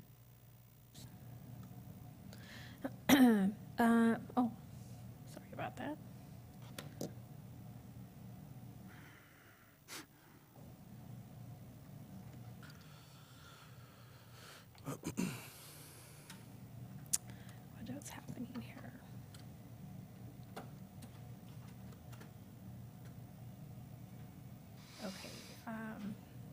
apologies. This budget unit is pretty much status quo, except for the inclusion of $20,000 under fixed assets, and that is for web maintenance software that this department's requested for this year. Total expenditures, maybe that are $143,721, with offsetting revenues of $90,894, and there is just one position allocated to this department. Any questions? Any questions of the board? Seeing none, any questions from a member of the public? Seeing none, what's the pleasure of the board? Move for temporary due pass. Second. Motion and a second. All those in favor? Aye. Those opposed? Passes 5-0. Item number 64, Department 263, Office of Emergency Services, found on page 139 of the recommended budget. This budget unit has been moved under the supervision of the CAO's office this year. And this budget remains relatively status quo. However, we've adjusted authorized positions by one. We've had temporary help in this budget unit for the last several years. It's a retired county employee with many years of experience in this department. And so we felt to basically to replace this person, we needed to add an additional position to this department. And so total expenditures are $345,474 with offsetting revenue of $242,969. And then again, adding one position to this department, which would then be a total of 2 FTEs. Any questions? Any questions of the board? Supervisor Patella? Yeah, I was looking at this over the weekend, and so we're going, for offices of emergency services, we're going from 1 employee to 2? Currently, we have a part-time person that was an employee before. Her name was Cindy Silva, and she's been an integral part of that office for many years. She's actually retiring, and she'll be actually retiring here in the next month or so. So there is definitely a need to get somebody in there to assist with grant writing and quite a few other things that office has to work on. One of the things, too, we're also looking at was sharing some of, potentially one of the things that we're looking at is moving IT into that office and sharing some of those services on the secretarial side of things as well with that particular person. So that was the plan. But I don't know if you have anything to add to that, Melinda. No, just that this person that's going to be leaving has 20-something years of experience in this department. So we're losing a lot of historical information too. I don't know what they do, actually, but I'm sure it's something very important. But maybe that second person could be doing other functions as well in That's EMS or something. I don't know if there would be some cross. ultimately that's what, Expertise. yeah, something that we do want to look at. Actually, with the Optimity, we're also looking at that in particular, is looking at different departments, or at least assisting other departments when needed. So we have considered that with that particular position. To consider also, one other thing is that we have a brand new person actually as the OAS manager as well. So that department is, needs a lot of, it's new. It's really new from a staffing knowledge perspective, and I think it's important that we have 2 people in that office. And, the other thing to consider is we haven't really had any major emergencies lately for a few years. So we need to be prepared for that when that time, and when that time does come. I think we really need to kind of spend some time with that. So our new OES manager has been working on that, but I think that there's still a great need to have an assistant there with him. Because you look at this, and from a couple of years ago to now, it's that does reflect a significant increase, especially when we're looking at so many other departments that could use another half a position or a quarter of a position. Why not throw the money at that instead of another person in OES that maybe a deputy sheriff could handle, or a fireman could handle, or somebody that could do that work, or lend it some support anyway to the one guy that we do have in there. That's the only thing I'm kind of a little concerned with this particular increase in staffing. Supervisor Barris? Thank you, and I have to agree with you, because when I look at it, I know that there's so many other departments they're all important. And wouldn't this be better served with one of the temporary positions that we're approving? I just wondered if you've looked at that to see if that would be a way to fill the void. We kind of had some, the answer to the question would be no. We've been looking on the temporary pool. We've looked at a number of departments that we felt would be, that we would be able to serve under the temporary help also. We would definitely be open to looking at this additional person and seeing where else we could offer, their assistant to also. One thing to consider is that this particular position actually monitors and maintains all of the purchases through the state for safety or for emergency services, emergency issues. So they also work and prepare the Gang of Five meetings. There's a lot of tracking that has to go with that, and also all of the equipment or things that are actually purchased through that. There's a lot of work that goes on in that office that are kind of behind the scenes that we don't really see too often. We see it when there's an emergency that occurs, and that's when that happens. But in this particular case, and we were somewhat torn with that. We did talk with OES on more than one occasion with this, and this is something that I think that they'd need, and that we went ahead and moved forward with. But I think you have a valid point, and at this point we have a skilled person that is very knowledgeable, that can do the job in part-time. A new person coming in, I'm not quite so sure. That's only my concern. Chairman, if I may, I appreciate that. I'm having a hard time accepting that additional position and that additional cost when we could just shoot it in some other place. And the equipment, if sheriff's office has emergency equipment, they ought to take care of their emergency equipment, or have somebody assigned to do that on a daily basis. The fire department, same thing. The ambulance company we contract with, they take care of their ambulance, and that's their equipment. So I kind of feel like there's a repetition there that, I think I would feel more comfortable bringing it back down to this has been so far a pretty status quo budget across all departments that we've heard up to now. And I think this, I know the OES person is leaving and retiring, but maybe the person coming in should be doing the same. We should expect the same job out of him instead of adding two people to do a one-man job. That's kind of my sentiments anyway.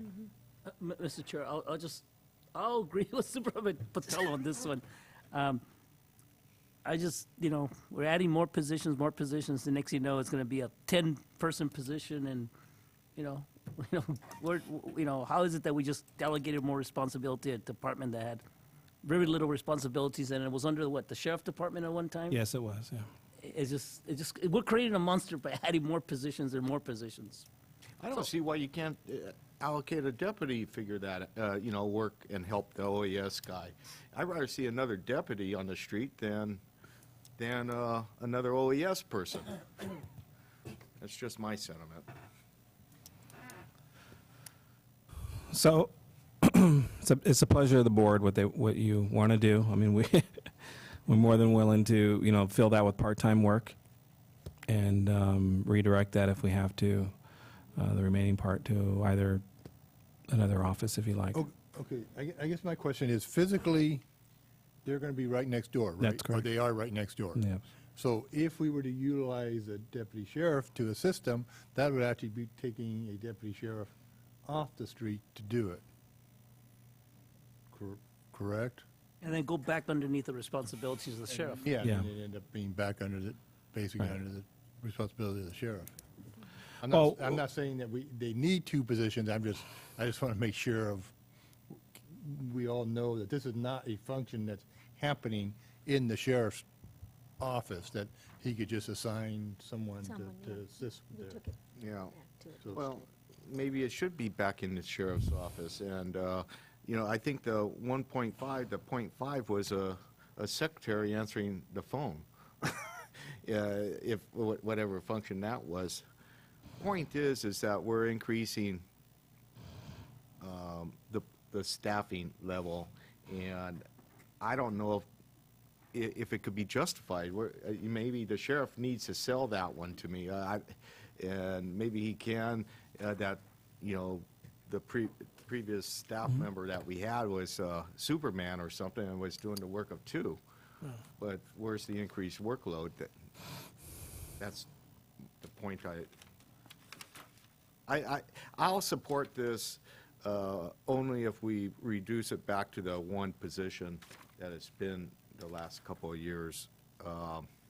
Otherwise, I just have a hard time supporting this increased cost without knowing a little bit more Fair enough. detail of the specifics, why it's increasing by 2.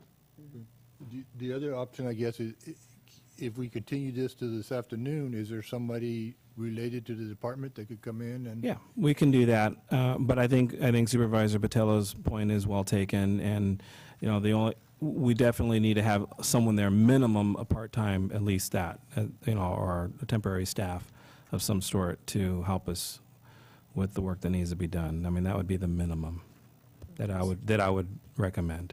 So the minimum then, may I ask, Mr. Chair, would be then 1.5, would be 1.5 if we back go to that where route. they were. Where they were, 2 yeah. years ago. I I'm can fine with support that, and the reason I would support that is because I know we have somebody that has a lot of, institutional memory. But that's not to say that we're not going to find somebody that is very qualified that could fill in the position, so, but I know that it's needed, Yeah. so I would be willing to support a half of a position for that Okay. department. Yeah, I'll go along with that.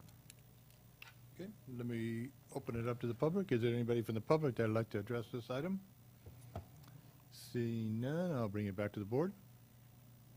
I'll make a motion for a temporary due pass with a change in the authorized FTE from 2 to 1.5, and for staff to make the appropriate changes budgetary wise.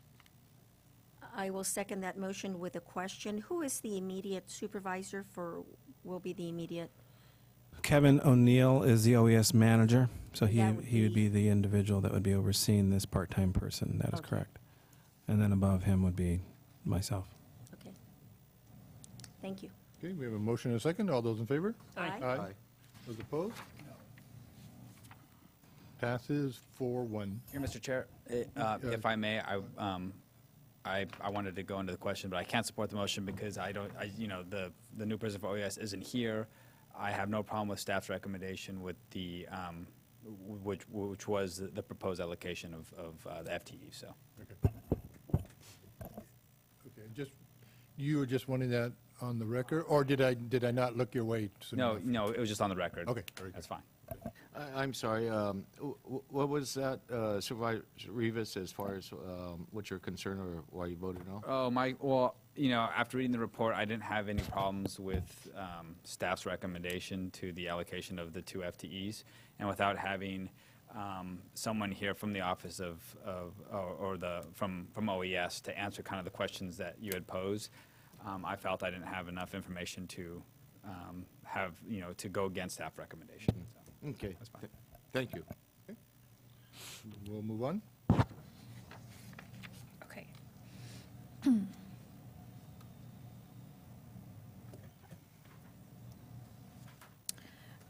Item number 65, Department 109, County Council, on page 83. County Council budget is, there's been a couple of changes. Temporary help was increased, basically from, they have a temporary help right now that comes in a couple of days a week and a couple of hours, and they wanted to increase that, basically double that, that help. And then also, they have a deputy county council that's .8. It's currently .8, approximately 32 hours per week. And that's dedicated completely to Health and Human Services. And Health and Human Services, in conjunction with county council, asked that that be increased to a full position. And they will completely fund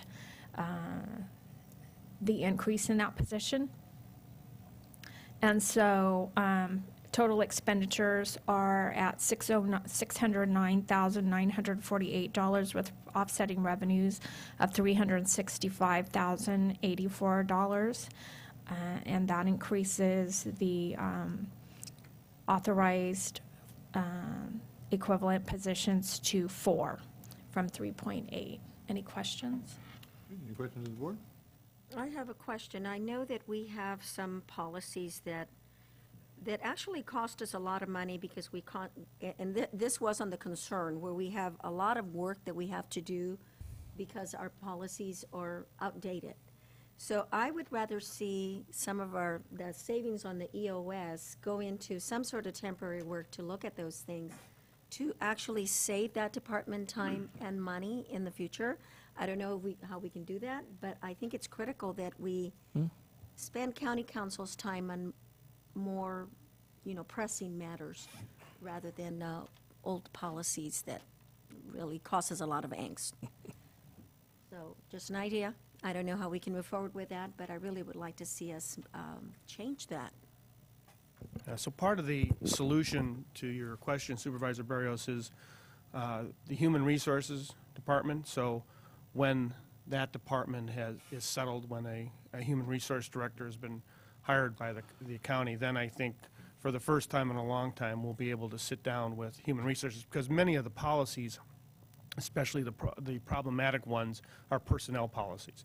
So we really have to work in conjunction and tandem with human resources, and we really have to have the permanent HR director there and sufficient staff in HR so that there's some time there to sit down and work with these people, which we're anticipating to doing once that happens.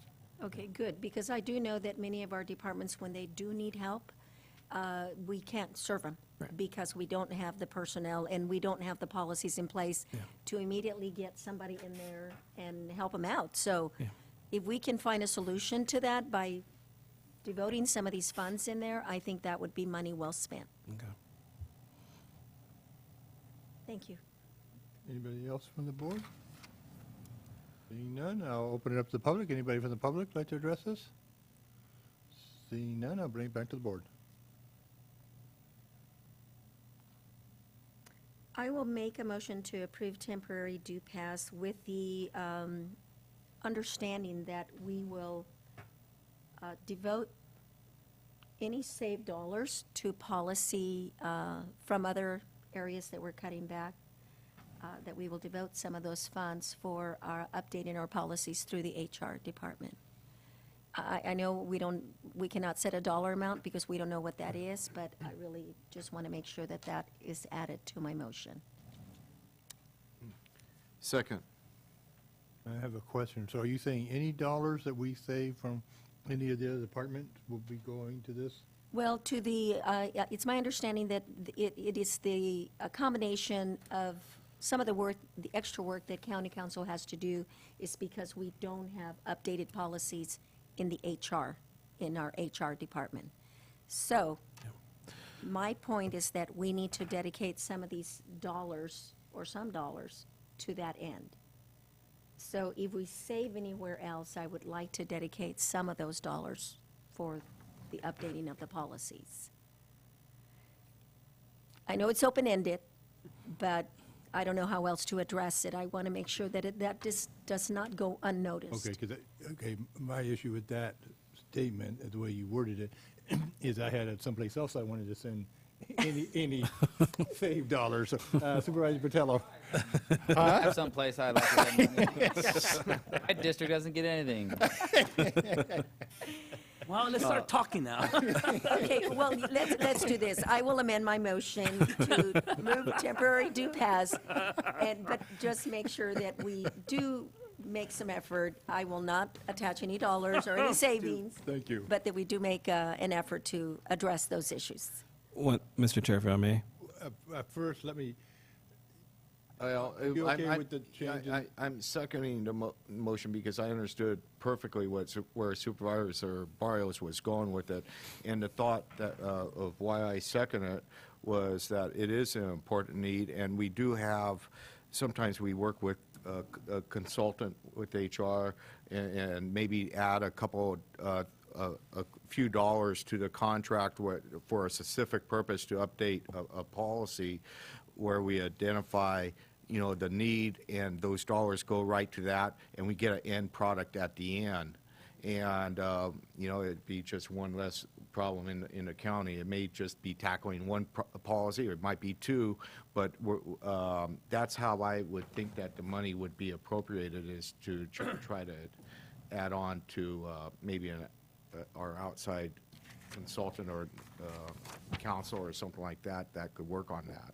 And that can come back later from our staff. Right. But, so I did amend my motion, Mr. okay. Chair. And is the second okay with the amended? Okay, very good. So Ray, did you have? I was just going to piggyback on that. That is one of the big issues that we need to resolve in our county, are the policies. They're really old, 1991. I've already mentioned that to our interim HR director, that we need to fix that. And there are a lot of policies intertwined into agreements and other things that it's very hard to keep everything straight. And it becomes very cumbersome and very inefficient when it comes to operations and when it comes to new personnel coming on board, or just revisiting where are we at again. Travel policy and a lot of different things that we have to look at and make it very clean and concise. So that is a high priority, and is something that I've missioned our interim HR director to work on, and hopefully with the new staffing coming on board, we can iron that out this next year. And I believe, I know, we created an ad hoc committee to look at the policy and procedures at the beginning of the year, but there's been so much other stuff on the plate, the ERP, the budget, that we have not really met to discuss that. So maybe after we get the budget done, maybe the second half of the year, that committee can actually meet and work on those. Yeah, and there's a lot of elements to it. I mean, there's a lot to it, the meet and confer process. There's quite a few other things that go along with it. Can't happen just overnight, but definitely need to move forward with addressing that. And I know we've done a little bit of that because we have approved some of the changes, but there's so many more out there, so. Okay, thank you. Okay, so we have a motion and a second. All those in favor? Aye. Aye. Those opposed? Passes 5-0. We'll move on. Okay, item 66, Budget Unit 112, the Treasurer's Office, and on page 91 of the recommended budget. This department is status quo to last year. Total expenditures are $336,467, with offsetting revenues of $336,467, and there are 2.75 authorized positions with this budget. Any questions? Any questions of the board? Seeing none. Any questions from a member of the public? Seeing none, I'll bring it back to the board. Move for a temporary due pass. I have a motion and a second. All those in favor? Aye. Aye. Those opposed? Passes 5-0. Budget Unit 60, I'm sorry, item number 67, Budget Unit 116, the tax collector, found on page 93 of the recommended budget. Again, this budget unit is status quo to last year, with the exception of $3,400 in fixed assets. That's for a purchase of a printer. Total expenditures are $351,589 with offsetting revenues of $153,960, and there are 3.25 positions allocated to this department. Any questions? Any questions of the board? Seeing none. Any questions of the members of the public? Seeing none. What's the pleasure of the board? Move to approve temporary due pass. We have a motion and a second. All those in favor? Aye. Aye. Those opposed? Passes 5-0. Item number 68, Budget Unit 114, the assessor, page number 96 of the recommended budget. This budget unit has some changes in it from last year. We are essentially recommending that we add 1.8 positions to this department in order to take advantage of clearing some of the backlog and capturing some of the new development and changes in ownership. There is also, in the governor's budget, there is also a program to assist assessors that's going to be made available this year. And so if the assessor is successful in obtaining their grant, then we may be coming back to your board at that time. But in light of that, we haven't made any adjustments to the budget for that, just the additional 1.8 positions.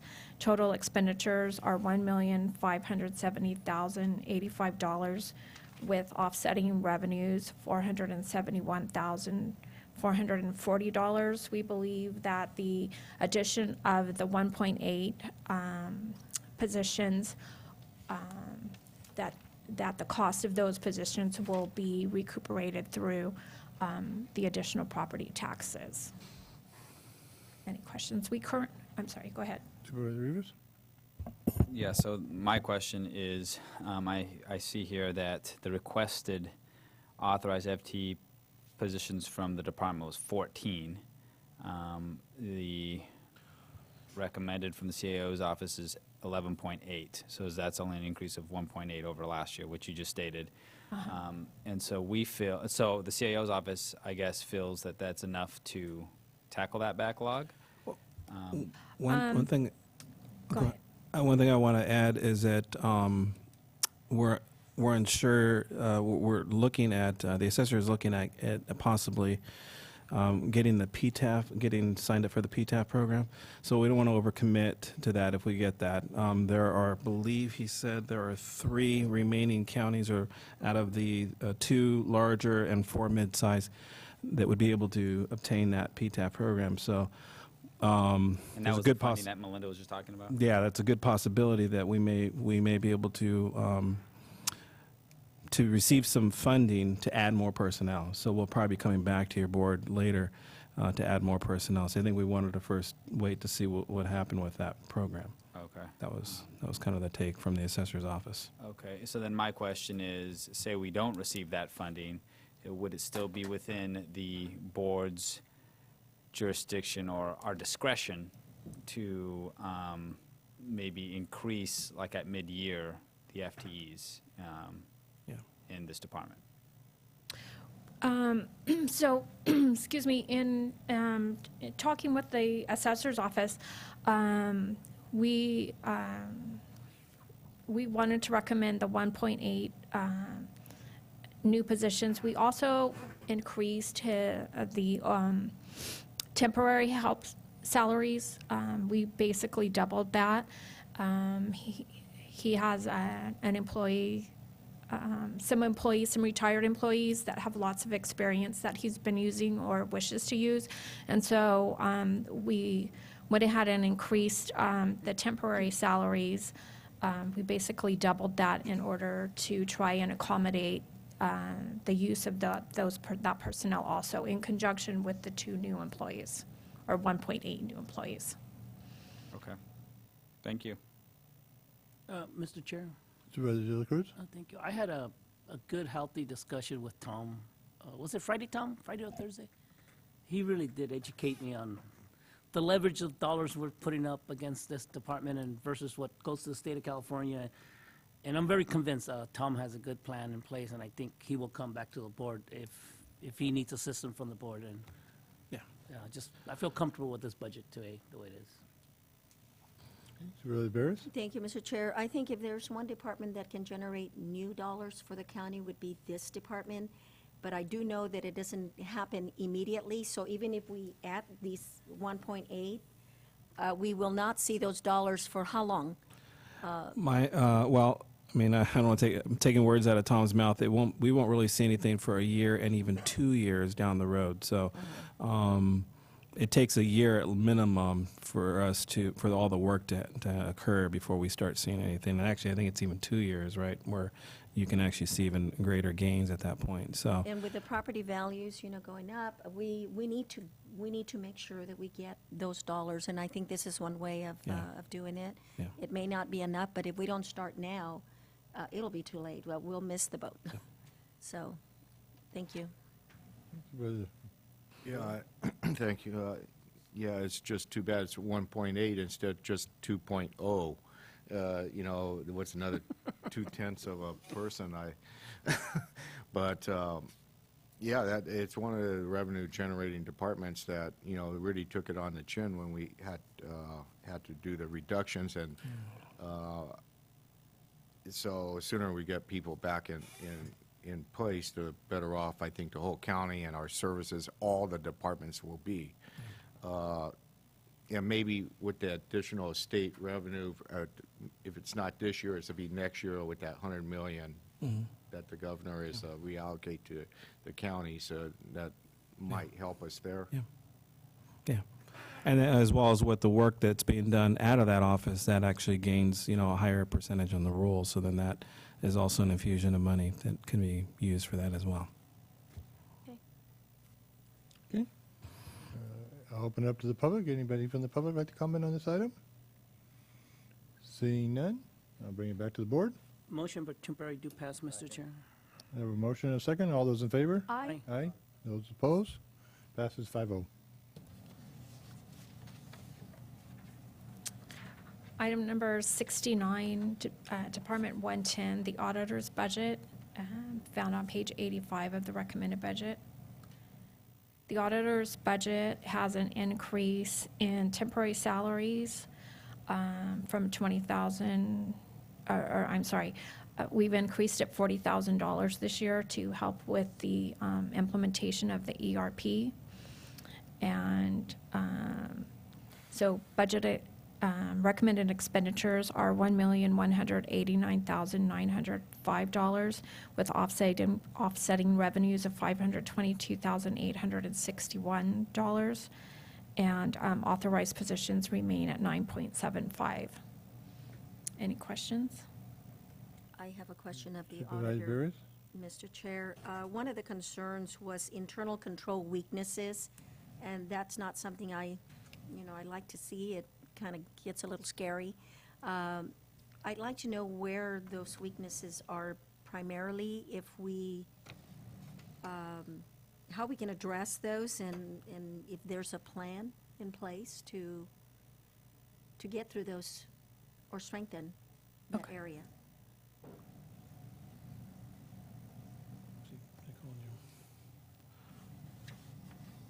So I don't know if we have, if the auditor would like to talk a little bit about that, because internal weaknesses, we've seen it happen in other counties and have caused a lot of money to the counties and distrust. So just want to know what those weaknesses primarily are. I mean, I can add just a couple of comments before Joe Paul does. I mean, from an internal control perspective, some of the weaknesses have been with the ERP, with not having a sound ERP system and having checks and balances with that. I think that's a really big one.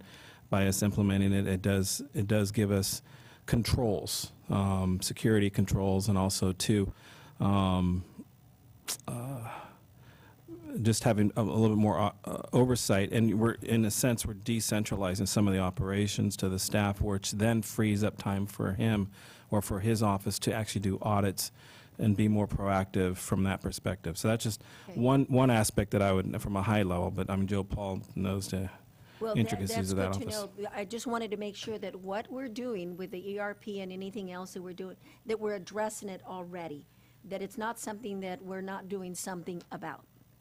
Well, the biggest concern with internal control, and that is internal control defined from the outside auditor's perspective, which is his ability to rely on the organizational structure within the county to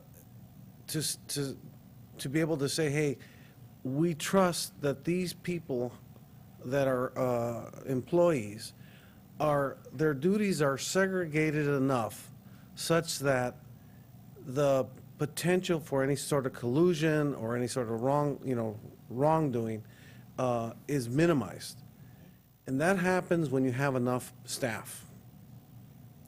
And over the last 3 years, the auditor's department has, as you know, we have not had the opportunity to be able to hire accountants.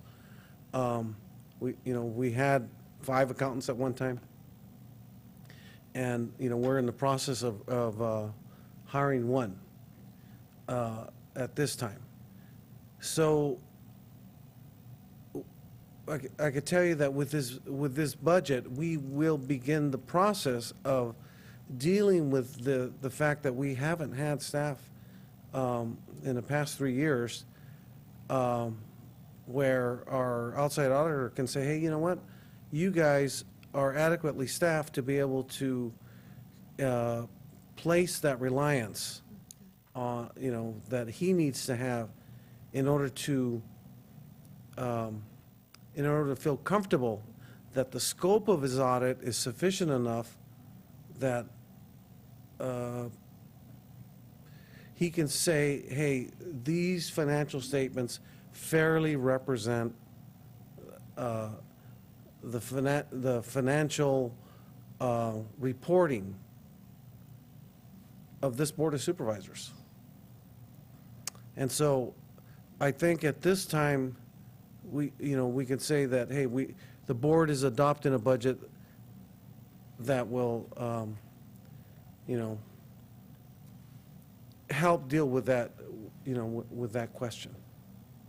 So my next question, Mr. Chair, if I could. So the net county cost that was adopted for this fiscal year, or last fiscal year, was $589, but the projected is only $354.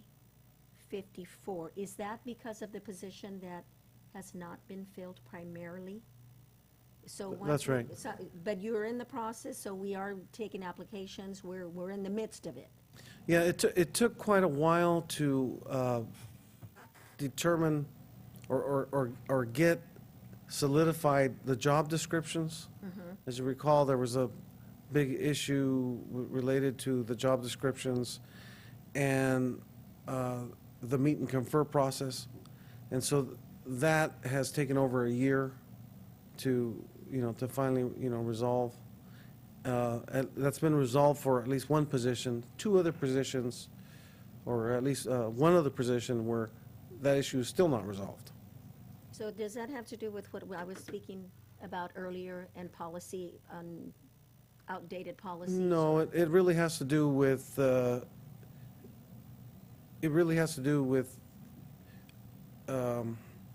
HR director and the negotiations that have occurred in the meet and confer. All right. Okay, well, you've answered my questions. Thank Okay. you. Thank you, Mr. Chair. Anybody else from the board? No. Seeing none, anybody from the public like to address this item? Seeing none, I'll bring it back to the board. Mr. Chair, temporary do pass. Second? We have a motion and a second. All those in favor? Aye. Aye. Those opposed? Passes 5-0. We'll move on. Item number 70, Budget Unit 114, Elections, found on page 168 of the recommended budget. This budget is basically status quo to last year. There's a slight movement in between the elections, the county clerk and the recorder. There's a slight movement of the same people within those budget units that you'll see in the other departments also when we get to those, based on what they project their activity to be in each of those departments. And so total expenditures are $579,285 with offsetting revenues of $268,090. And there's a movement within those three budgets of a half a position in this particular budget. Okay. Any questions? Any They're questions from they're the just board? kind of moving some people around to better place them in their activities, but they're all together in the same room, basically. I have a question, Mr. Okay, Chair. Supervisor Why, Barris? Melinda, why has there not been any projected cost plan charges? Although it was budgeted or adopted when we approved 1314?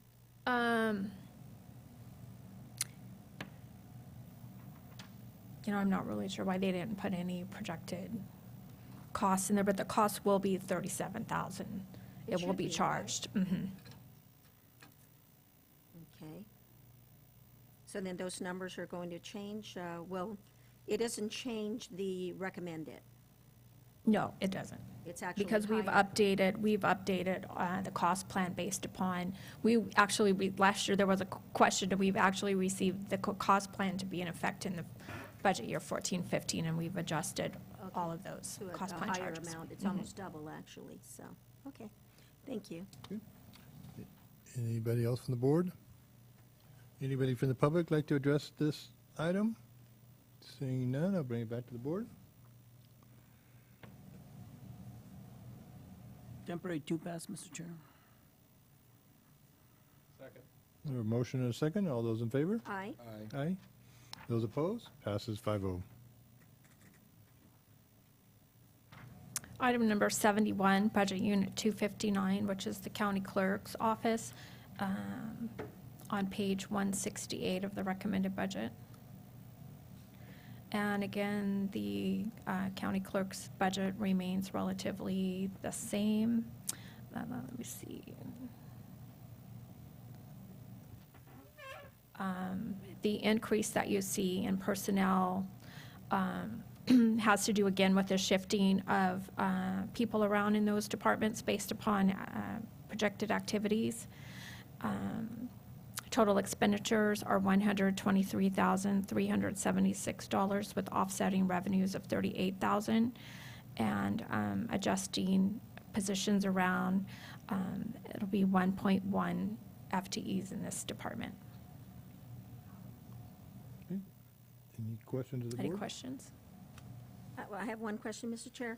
Melinda, where are we seeing, if some of these departments, and there's been a shift, so this would be a .6 position higher, where are we seeing the reduction in the position that it's, So there is a slight reduction in the elections department that we just looked at. oh, okay, so we did see, I missed that. Yeah. For some reason, but, It's like a .5. okay, And then also in the next budget unit, which is going to be the recorder's office, you'll see a reduction reduction. in that one also. All right, thank you. Anybody else from the board? Anybody from the public like to address this item? Seeing none, I'll bring it back to the board. Move to approve temporary do pass. Second. I have a motion and a second. All those in favor? Aye. Aye. Those opposed? Passes 5-0. And then item 72, Department 260, County Recorder, page number 170 in the recommended budget. Again, there's a slight adjustment of personnel in this department. You see interdepartmental funding of $200,000. This is money that's actually in the recorder's office budgeting that will be going to help fund a CIP project, which is the remodeling of the courthouse. And so we put it in here just to show that there will actually, where the money's coming from in the CIP project. This is part of the funding. So total expenditures are $784,786 with offsetting revenues of $784,786. And there, again, is a slight adjustment in authorized positions to 2.9 authorized questions from the board? positions. Just a comment, Mr. Chair, that sitting on the Facilities Committee with Supervisor Patello, this is one of the things that we really think is going to serve the public so well in having more efficiency by having those three departments together now. And I'm glad that we're moving forward with this, so, thank you. Anyone else? Anyone from the public like to address this item? Seeing none, I'll bring it back to the board. Move for a temporary due pass. Have a motion and a second. All those in favor? Aye. Those opposed? Passes 5-0. Okay, item number 73, Department 206, which is the district attorney's budget, on page 124 of the recommended budget. The district attorney's office, there are some changes in this budget unit this year. We've added a deputy county counsel that I don't know the name of the committee, the AB 109, that's in charge of the AB 109 CCP. funding. It's a CCP committee. They've offered to pay for half of a deputy county counsel. And then also, we've added $25,000 in computers. That funding is also coming from the AB 109 funds. This is to help the district attorney's office get a case management system. And so those are the major changes to that budget. Total expenditures are $1,310,532 with offsetting revenue, including the AB 109 funding of $167,700.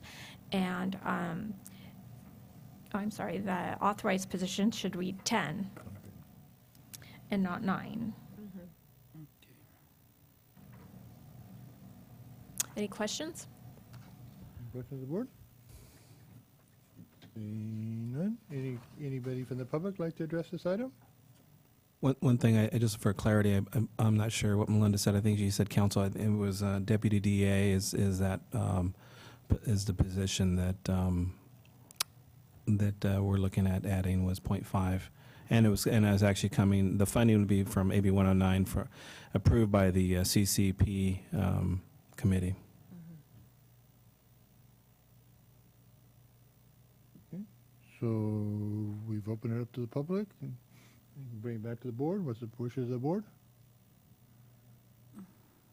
Move to approve temporary due pass. Second. Have a motion and a second. All those in favor? Aye. Aye. Those opposed? Passes 5-0. Move on. Item number 74, Budget Unit 207, Public Defender, page 130. This budget unit is status quo to last year. Total expenditures are at $1,038,022 with offsetting revenues of $15,000. And there are no positions allocated to this department. Any questions of the board? Any questions? Anybody from the public like to address this item? Seeing none, I'll bring it back to the board. Move for a temporary due pass. Second? Have a motion and a second. All those in favor? Aye. Aye. Those opposed? Passes 5-0.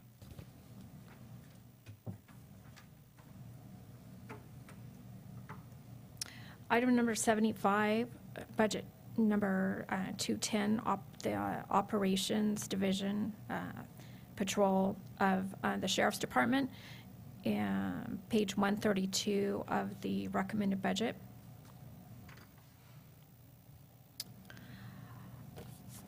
Let me hand this out.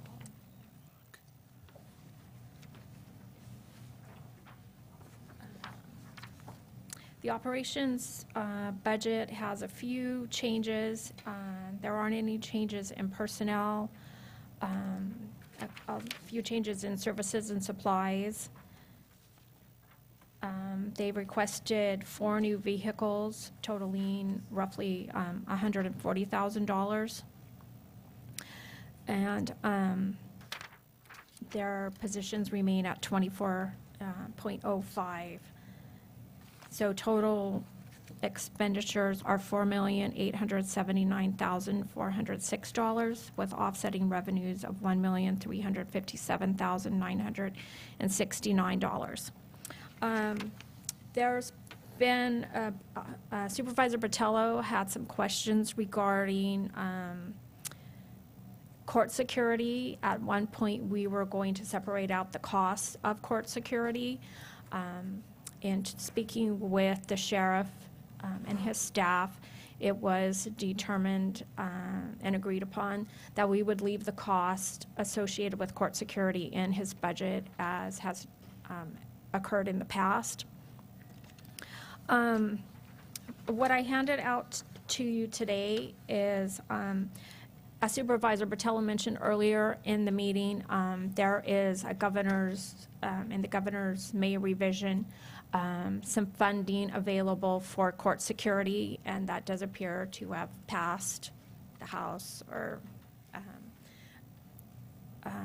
anyways, as of last Friday, I believe was the deadline.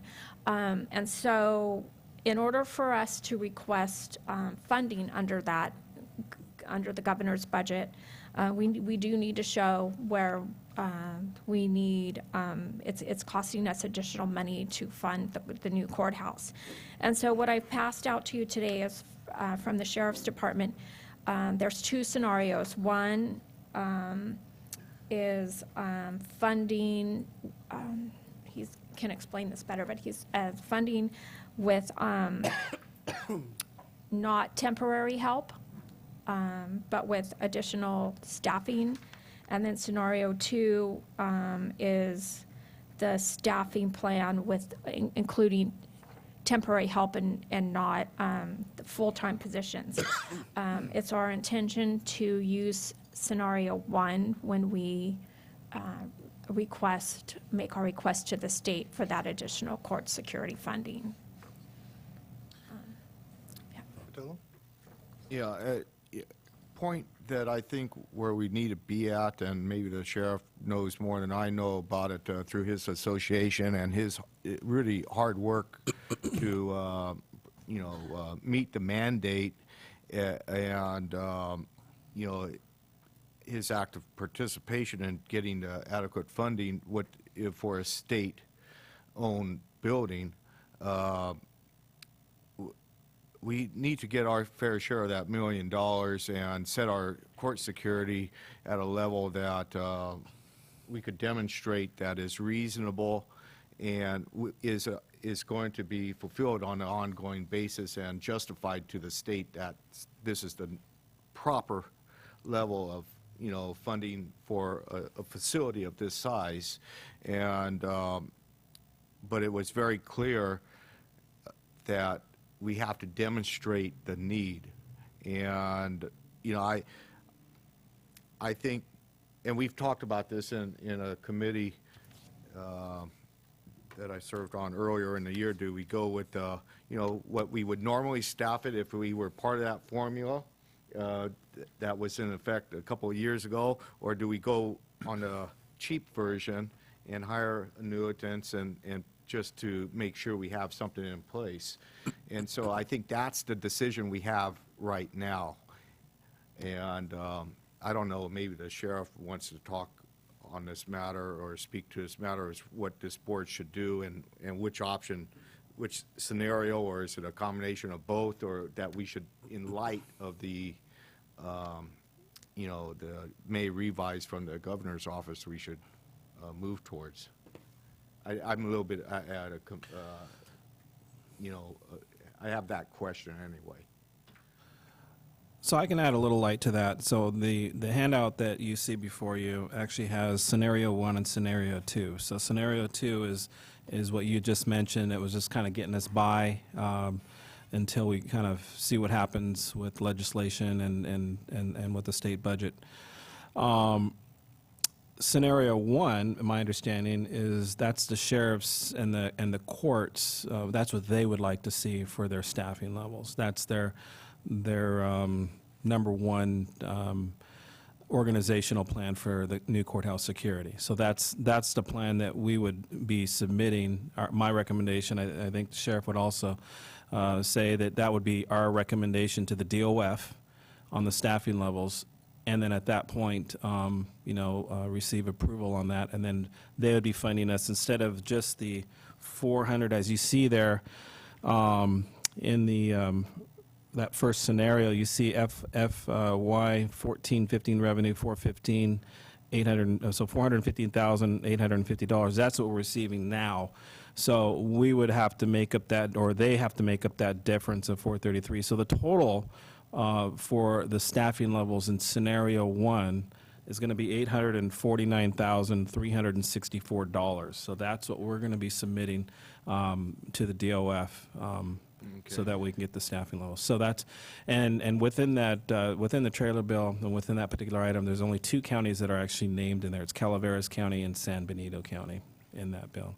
So it's the $1 million, and I think that, you know, we have a real good, I mean, basically, it was really tailored for both of our counties, as well as new courthouses that come into play, you know, when they get built later as well.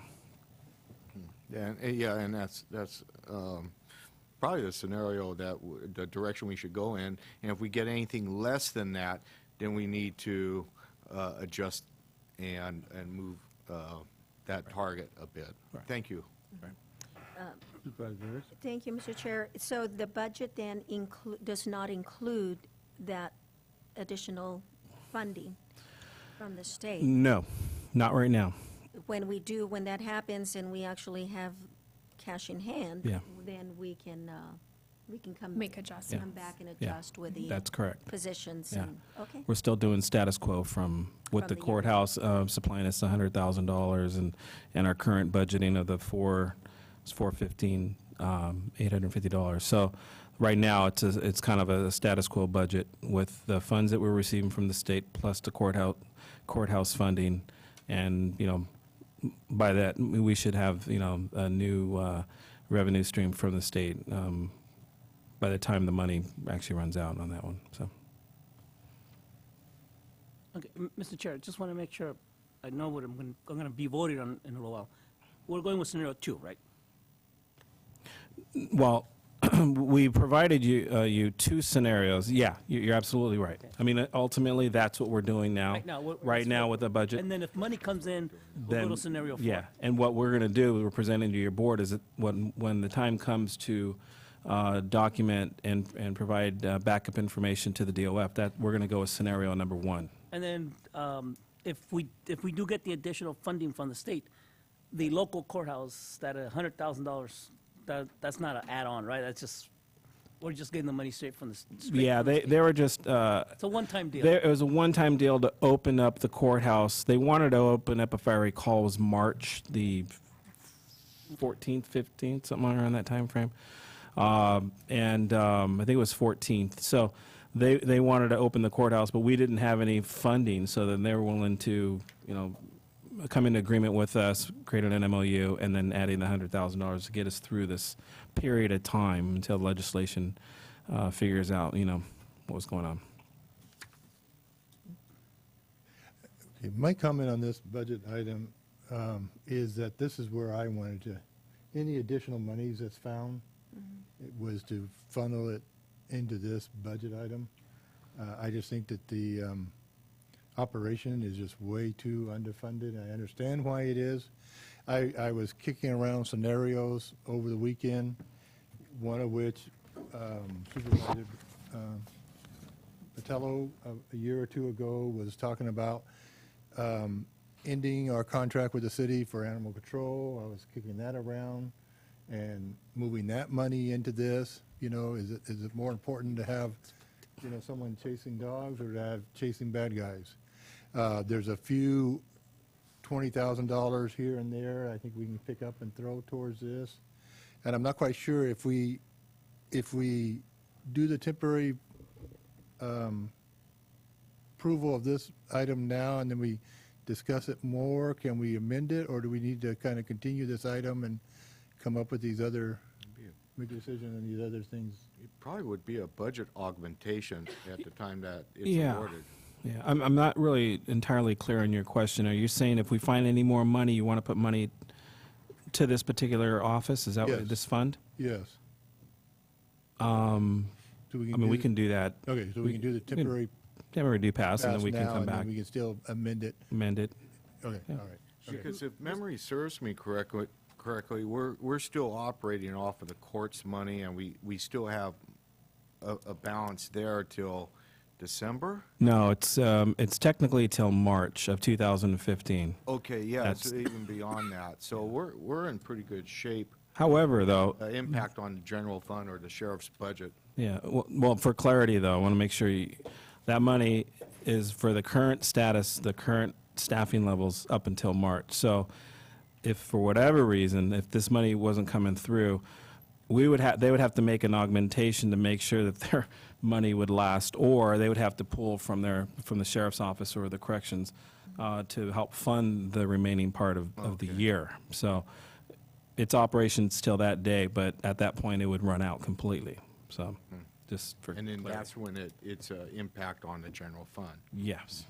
And what I want to do is see if we can get more deputy sheriffs out on the streets. So, Mr. Chair, when can I start giving you my wish list too? That's what you should be doing right now. Well, okay, well, But- no, I'd really like to add If it pertains to the sheriff's department. I have a wish list that I like to fund too, that I got some sacred cows I have to. I mean, we all do. So, You don't have a wish list, you have a book. well, if I get 2 pages out of that book, I'll be happy. You're lucky to get one line. No. Mr. Chair, I do have one, in reading this and seeing the scenarios, am I to understand that if we get the money from the state of California, the sheriff's department will actually be in the black about 100,000, and we could be enough money to hire a position? Depends on time. I guess it Depends on the depends on timing. Because that would be nice. How soon are we supposed to get this money? I don't know. I don't know. Melinda? I'm not really sure. Or you, Supervisor Patello, have they said when we'll have this? No, funding? I think there's some wording as to applying or requesting the money from the Department of Finance. Okay. Yeah, so, I mean, What's that? I'll actually read to you. So, it was Sunday night that the legislature adopted the 2014-15 state budget package. The budget bill, and accompanying trailer bills will now be sent to the governor for his review as he works to enact a state pending plan before July 1st deadline.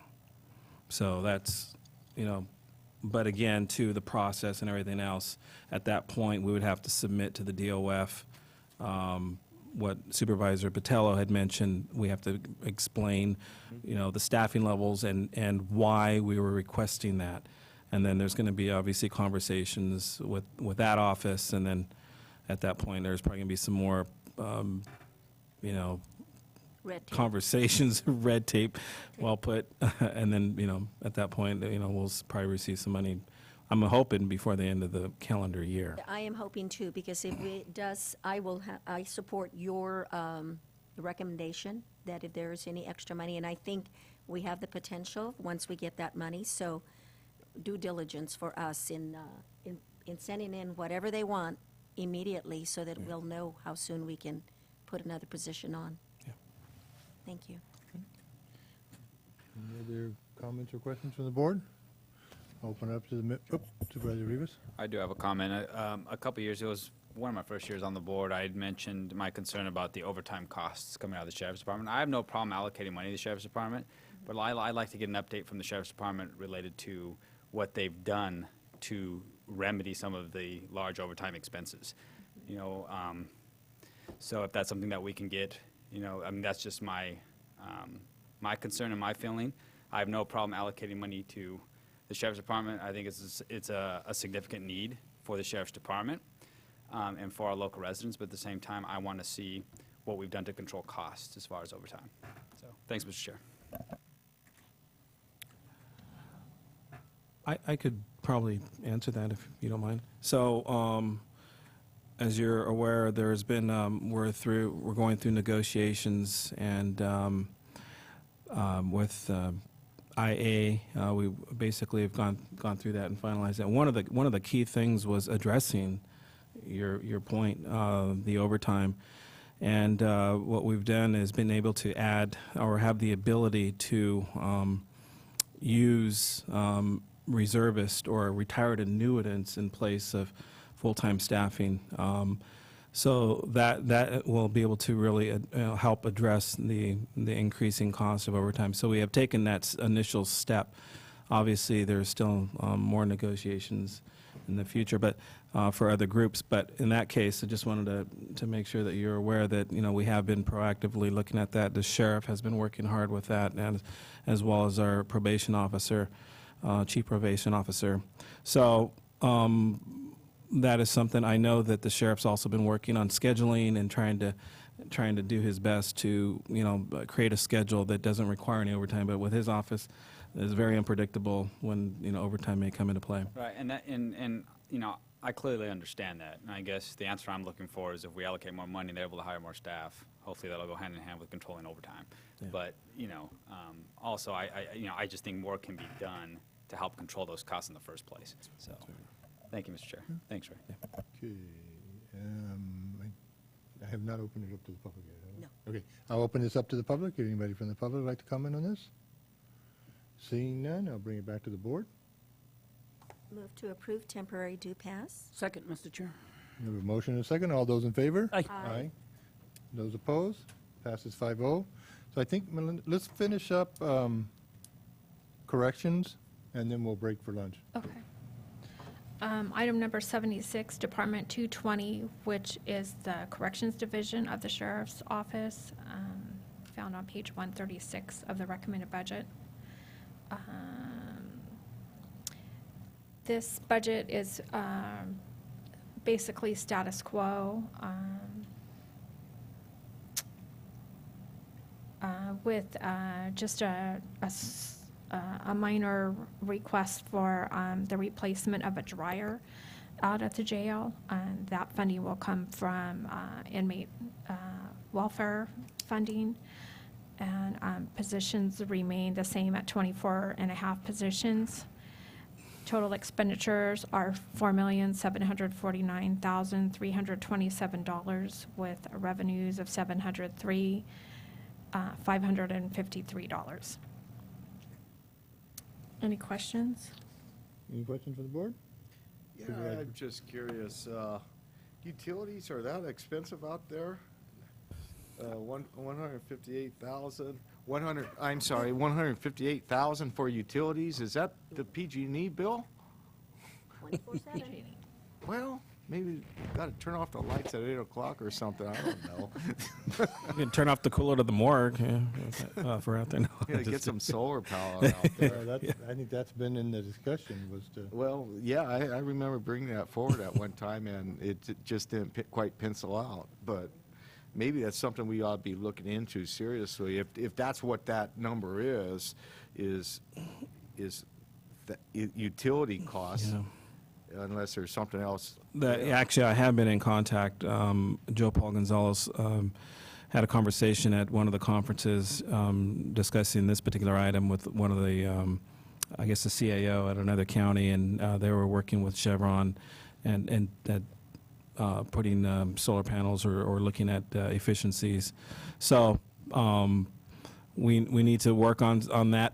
That's something we need to do. Again, with limited staff, there's lots to do. But yeah, I think you're absolutely right. I know when we have here in the NOC 1, our bill when 911 was located in that in this building next door was almost $30,000 a year just for the power. So it's a lot of money just for power. So I think we do need to address it as a whole for the entire county.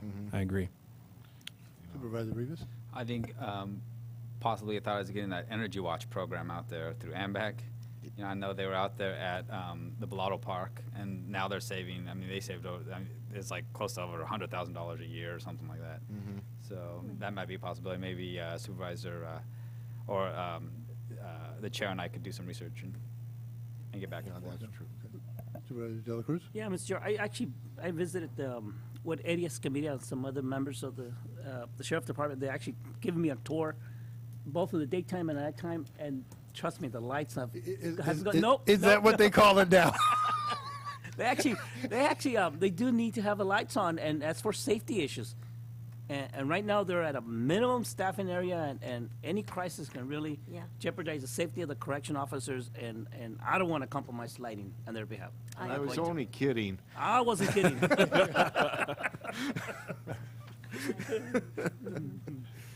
I don't think they would turn them off if I said so anyway. How's that? I'll open this up to the members of the public. Anybody like to address this item? Seeing none, I'll bring it back to the board. I'll move for a temporary due pass. Second. We have a motion and a second. All those in favor? Aye. Aye. Those opposed? Passes 5-0. We will break for lunch and reconvene at 1:30 for our public hearings. Okay, what number are we starting at? Whatever the public hearings are. You have the public hearing. Public hearing. Public hearing is at 1:30 on the capital program? Yeah, that's what I said. The Well, thing you will start with. right. Yeah. Marjorie's asking Yeah. when we start. All right, is that what you call it? A tour on Friday night?